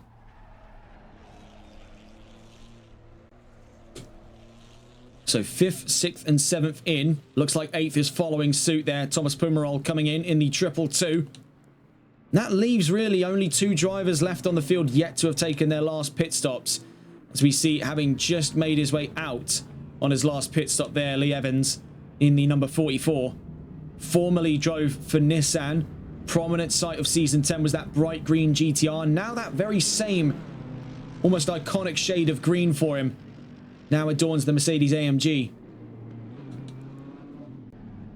You see here, Jalali Busaraj yet to have taken his last pit stop, so a curious case for the number 123. Has had a rough start to the season here in the Nürburgring. You see for Robert Ogan.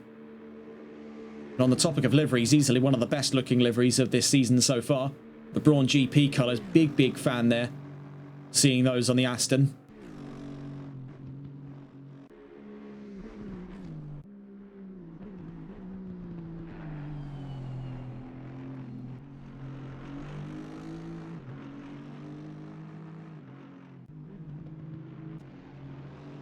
Into the pits then goes Robert Ogan.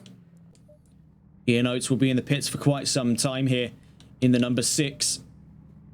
We see in the case of Tishavari and Musas, they're already back out, so Oates drops out of that top 5. Ahead of what was looking to be hopeful signs for him heading into this first race. That's come apart at the seams as we round the last 20 minutes of racing.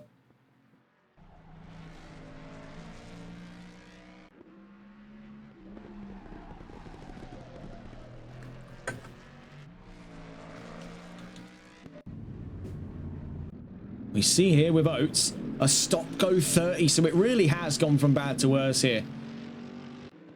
It can't go on like this, can it? Well, as it would find out, it can. And so it stands, it will, for the number 6. Joining in behind him then, Callum Gray in the 53.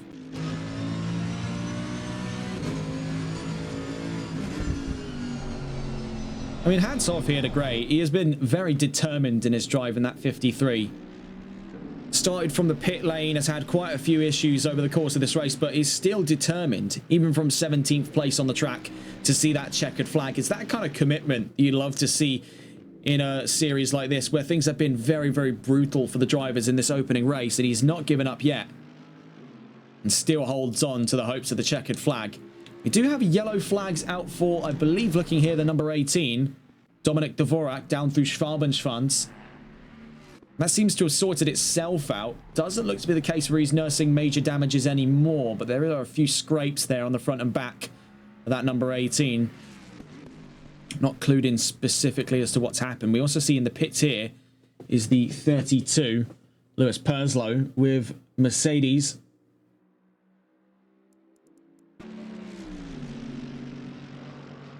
So you see Gray getting up and around Oates, down towards the run of things at the Vidal chicane. Two Mercedes cars on the run out through the GP circuit onto the Nordschleife then, with 15 minutes left to go.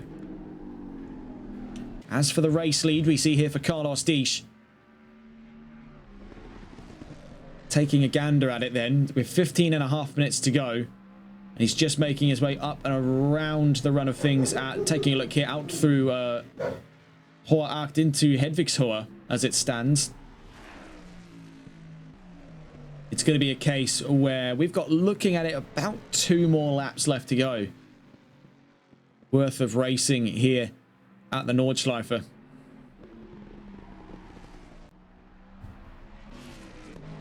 One lap remaining then on that stop go for the number 18 of Dominik Dvorak.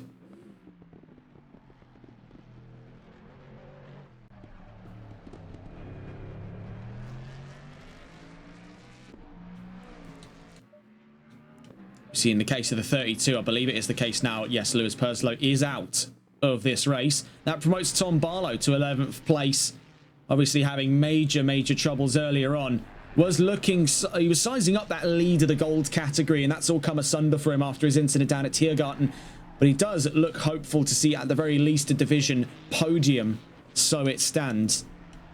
So taking a look into division leads of things, of course, Platinum is very easily decided there. I still find it a little bit confusing that of the categories, Platinum is the only one that has this designation. I think there was just a little bit of an issue getting the rest of it working. Hopefully, you know, fingers crossed heading to Snetterton, that gets resolved. Of course, it's worth now. We were going to wait until the end of the stream to say the thanks, but also from both us at TRTN and also from the rest of the team at VSR. Big thanks to Will Freeman and Ben Godden for helping out with the setup for this series, and that's a message passed along from Antonio Angeletta, one of the higher ups at VSR.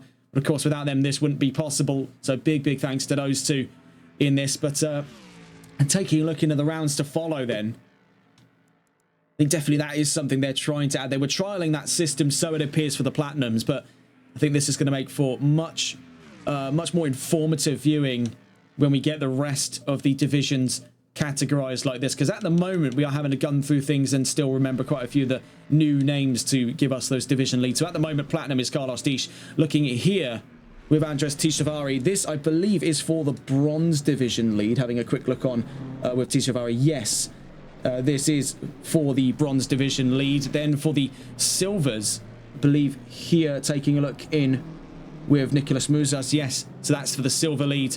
And then as for the bronze, we've already decided that, so it's for the gold division lead is Ian Oates. But with that stop go 30, it's just worth pointing out there is the chance Tom Barlow could retake command of this. Now, slim as the chances may be, never say never on that prospect. Barlow could once again return to that gold division lead over Oates. In terms of the silver division lead, Nicolas Muzas over Antonio Angeletta decided by about 20.1 seconds. And it's even further out when you consider the bronzes, with Andres Tishavari leading over Ryan Castle by 2 laps, so it appears there. Huge margin. You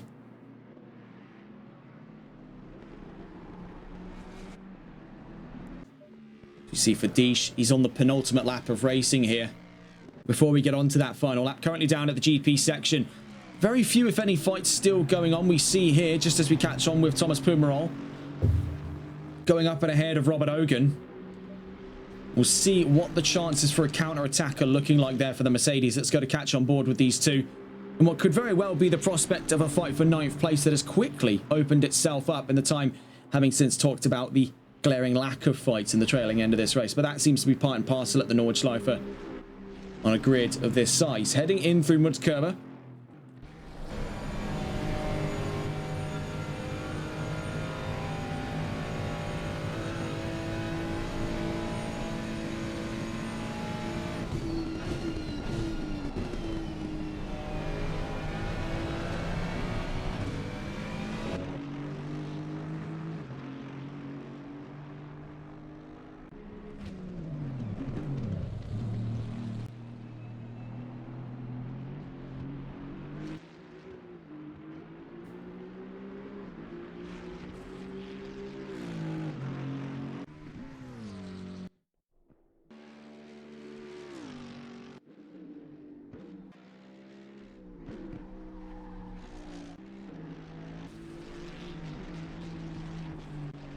Seen the time since between Pumaral and Ogun. That's opened up by 2.5 seconds, with Barlow about 6.8, 6.7 seconds away, down in 11th place. And with that stop-go 30 still to serve by Oates, at least by the end of this lap, it's going to be a case where Barlow has to knuckle down now. It's really a case of now or never in his hopes to retake division lead with 10 minutes on the line.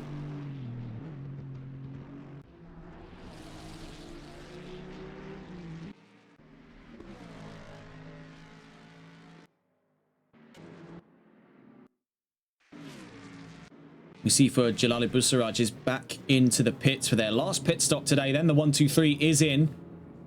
Very, very late door strategy here for the 1-2-3 into the pits with just under 10 minutes left to go of what has been 90 minutes of racing here at the Nurburgring for round 1 of season 11. Better late than never, I suppose, for BMW. So as things stand, closing in on the last 10 minutes of racing, taking a look here. Carlos Disch in the lead with Fake Galaxy in second, Will Friedman in third with David Holub in 4th place.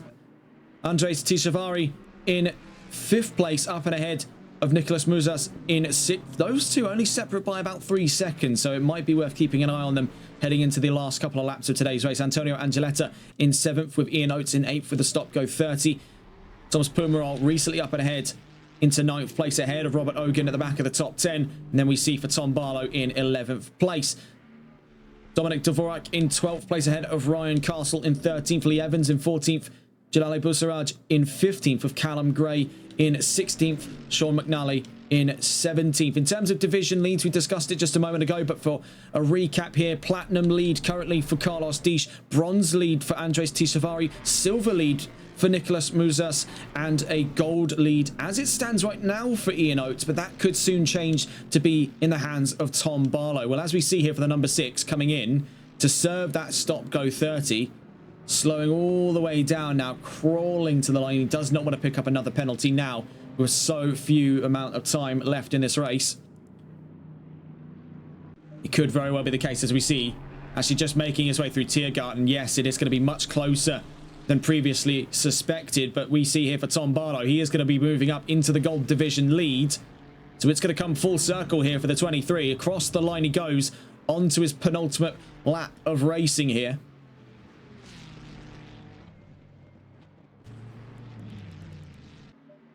Now, just once again, tapping in on the conversation of the gap between the leading Mustangs, it has now come down all the way to 12 seconds. It could very well stoop to 11 seconds by the end of this lap, heading into the last lap of racing on lap 10.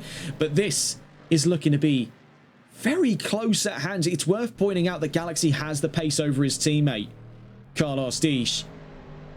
These two not having to play nice with one another. No 5-star to back them up into this season. This could be a very interesting season ahead. Of course, we saw that momentum carried from Galaxy in the end of Season 10 with 4 consecutive wins following into this one. Had he set a qualifying time, even if it were in the top 5, I'd have no doubts in my mind we could have been seeing him fight with Disch for the race lead throughout today's round. I have to make do. You go to war with what you have at the end of the day, and for the 55, he has done more than enough to see himself to the podium from 23rd. If he doesn't come away with the race win, he'll sure come away with the driver of the day vote. easy does it there for the number 55. Down through that of Hedvig's Hora.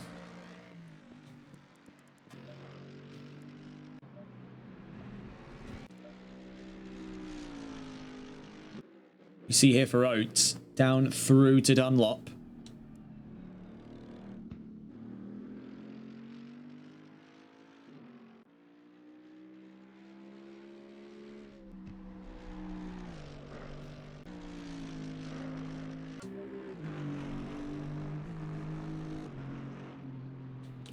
Also into the pit lane at the moment we see here Dominic Dvorak to serve his stop go 30.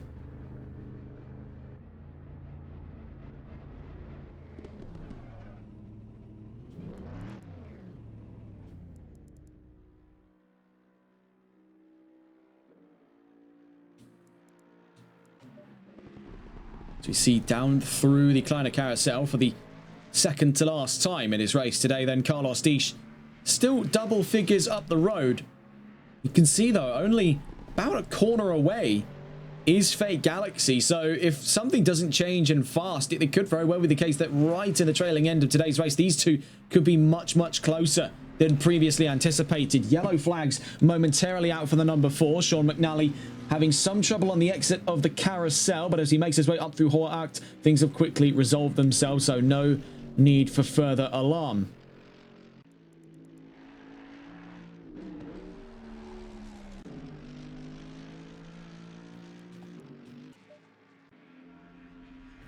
Out through Antonios Bucher, down towards Tiergarten. These two closer and closer and closer on their final run of things coming up around the corner.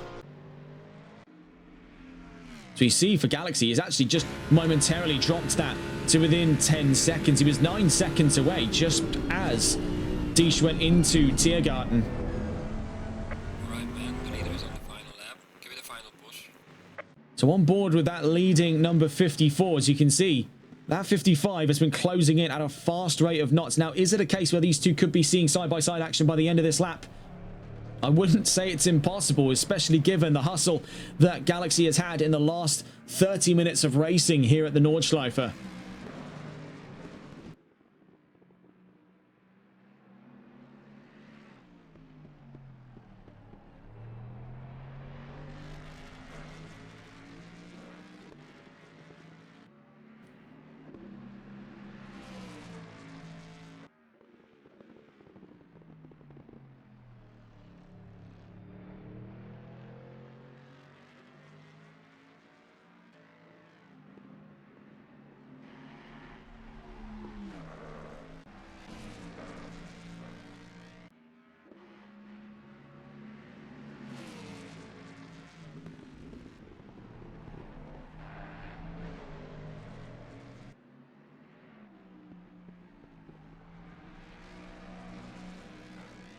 Out through Bitten Warsteiner, sometimes also called Kumo and Bit Curve.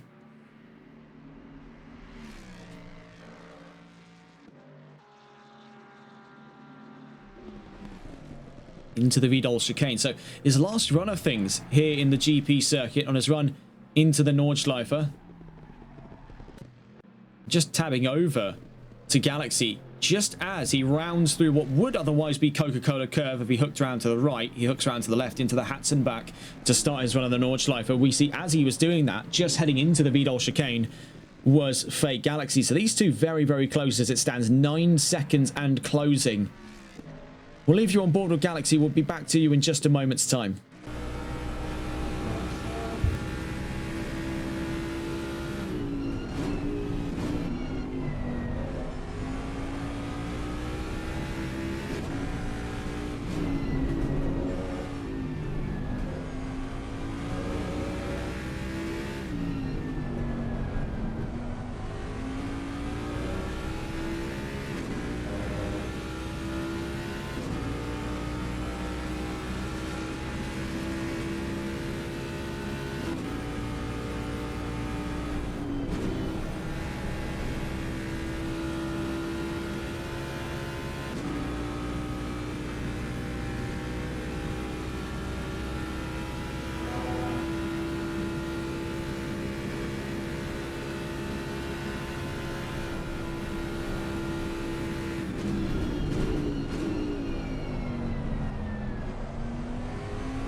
As it stands then, still about 9.5 seconds worth of a gap as we exit the Adnar Forst. It's also worth pointing out another fight very close by here. Tom Barlow versus Robert Ogen. We see there, that was Robert Ogen off of all 4 wheels through Sprunghugel. Full airtime for the Aston Martin. As Barlow now moves into 9th place, down through Flansgarten 2. Also very close to one another. This is on the exit of the Kleine Carousel. It's Jalali Busaraj and Thomas Pumerol. Now these two not fighting for position. This is just between 8th and 16th. 2 different lengths of the race. We see a bit of trouble there for Busaraj on the exit of Galgenkopf.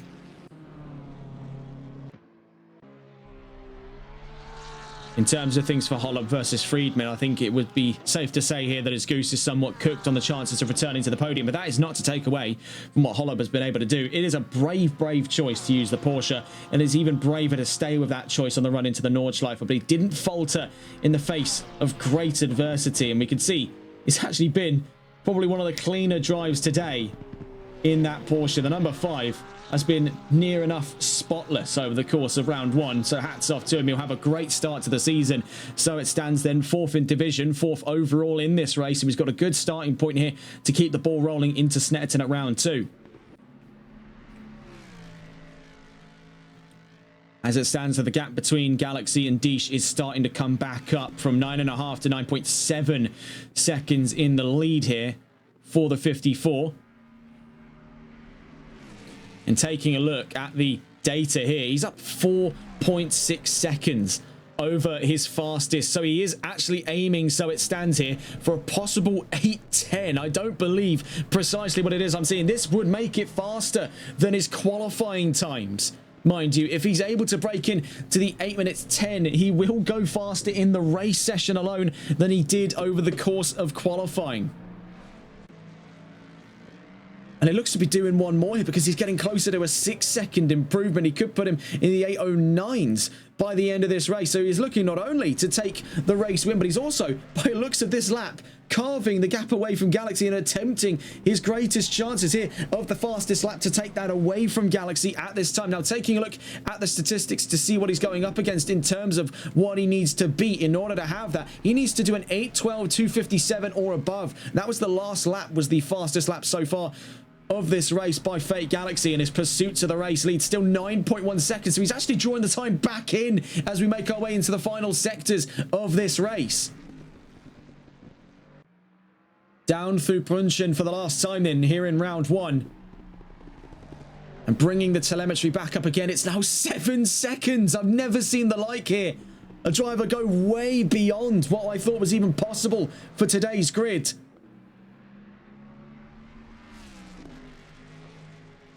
Down through Flansgarten 2 and Sprunghugel for the last time, just like we saw for Robert Ogen. Up off of all 4 wheels there for Carlos Diesch in his pursuits of a race where he's 7.2 seconds. There's no end in sight for the pace that he has here in the trailing end. It is all or nothing. It's 7.5 seconds. Up in front looks like trouble for Dominik Dvorak in the number 18. We're about to see here from the point of view of Carlos Diesch out through Schwalbenschwanz in towards the Kleine Carousel. Up in front, you can see there's the number 18. And I would like to point out, even through all of this, that 55 is now 8 seconds away. So it's worth commenting on the pace of Carlos Diesch. It is also worth commenting, what on earth has this man been able to do? Even though he's somehow 1.2 seconds off of his personal best, Fate Galaxy, for the longest time there, was folding space-time to keep with the 54. I think that he has just faltered a little bit there in that last sector. Now, as we see it on the dotting here, he's actually climbing 8.7, 8.6 possibly, yes, 8.5, but it's going to be too little too late because the checkered flag is awaiting the arrival of the 54 as we exit through the Antoniusbuche into Tiergarten for the last time.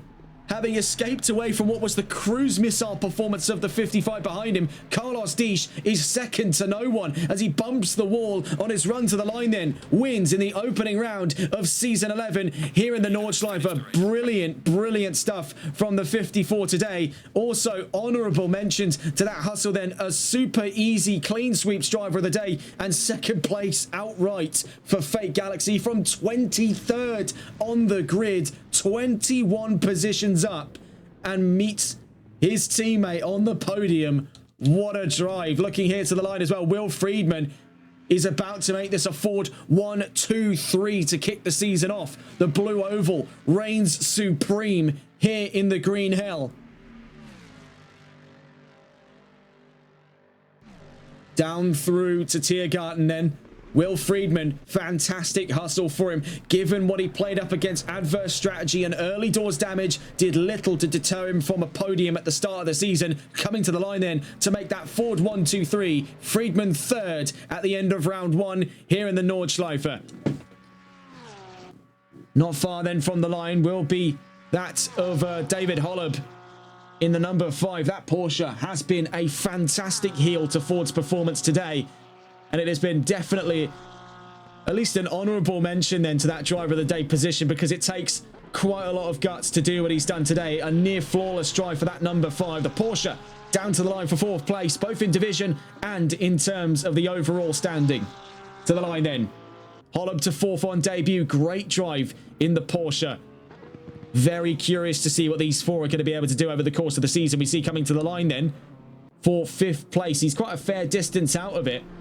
But so it stands, it's going to be a silver division win on debut here for Nicolas Muzas in the number 213. He's up and ahead of Antonio Angeletta. As for Andres Tishavari, the bronze, is he having a bit of trouble here down through the carousel, is looking at a division win from 7th. As it stands then, Ryan Castle still a few laps down on him, so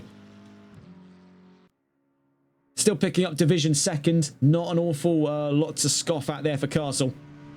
Actually, just double checking where Castle is, because I think that is just a bit of a typo with the colour. No, he is in bronze. He is in bronze, so that we were not mistaken on that one.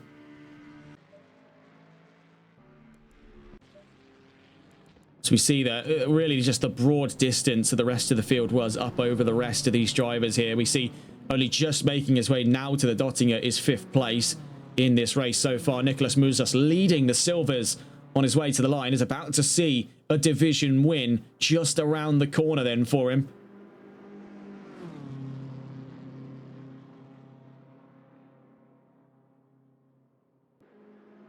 The rest of the field still piled up in and around the run between Carousel and the Kleiner Carousel, that being for the number 1 of Angeletta.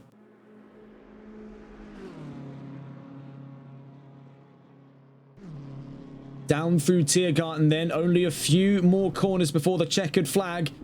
And on debut, Nicolas Muzas sees the checkered flag to win in the silver category. A fantastic drive then for the 213 to brave the green hell and survive a silver win on debut for Muzas. Great hustle for BMW at their home venue.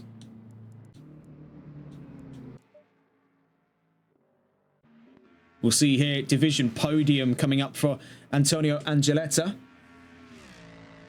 in the silver division. So he's got a great running start to the season here. Look to be going head-to-head with Nicolas Muzas over the course of the opening half of Season 11. We'll see how this continues in the next chapter coming up next Wednesday at round 2 at Snetterton. We see, though, great start so far amidst some troubles throughout for Angeletta. Nonetheless, a podium in division and in the top 6 at the end of this race. Great stuff for the number 1. Coming to the line here, I believe taking a look is the 53, and it's worth catching on board because this is a very special moment here for Callum Gray. He has braved quite a lot of trouble over the course of this race to see this checkered flag. He's not given up at any point in spite of all of the troubles that have come his way. He'll see the checkered flag in 14th this race. What a drive though for Gray. I mean, that is some serious determination to see the checkered flag. He has not backed down against any challenge over the course of this race. And for the silvers, actually, hang on for a second here, the golds. So having a look with the scope of things, Barlow, Oates, and then Gray. So Gray, actually, as it stands here, Oh, no, he is a silver driver. My mistake. There was a typo on our end. No, he is a silver driver. I'm being silly there. But he's still going to see a top 5 in silver, so that's not the end of the world for him. All things considered. To the line, then.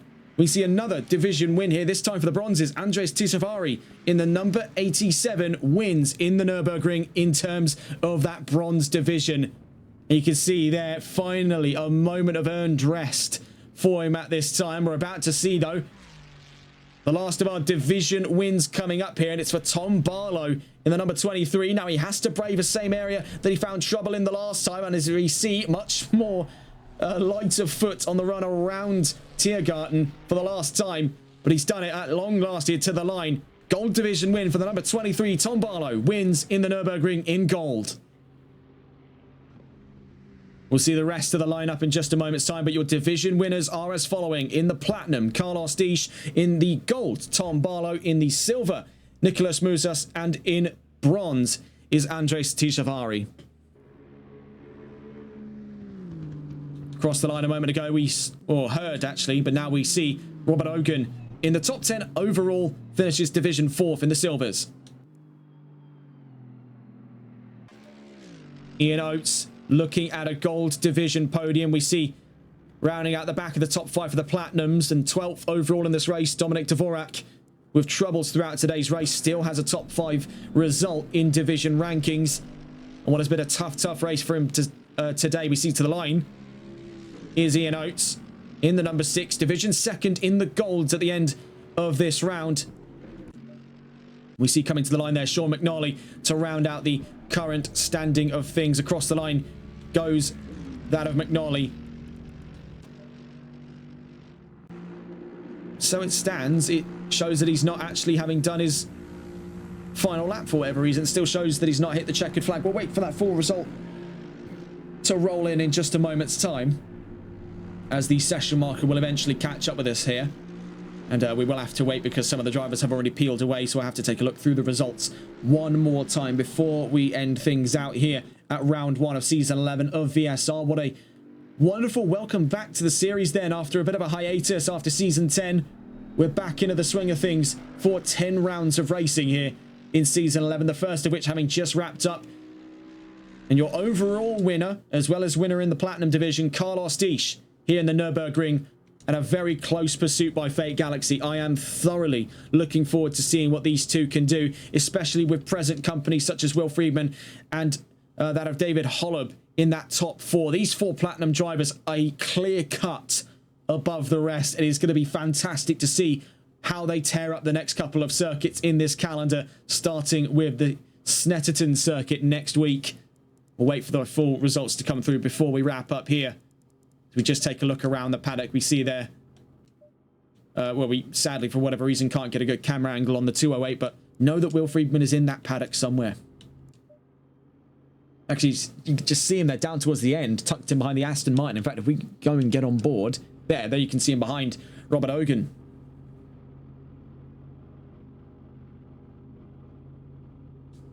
There we see the final results come through. Carlos Disch, your platinum winner. Nicholas Musas, your silver winner.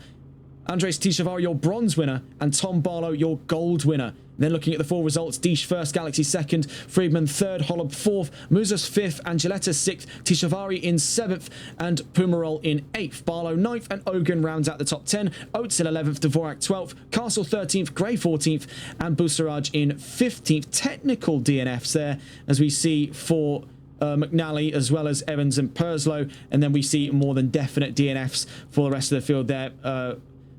Mantinho, Coronesu, Bidi, Davies, Git, Aquati, Cora, and Agaverdi.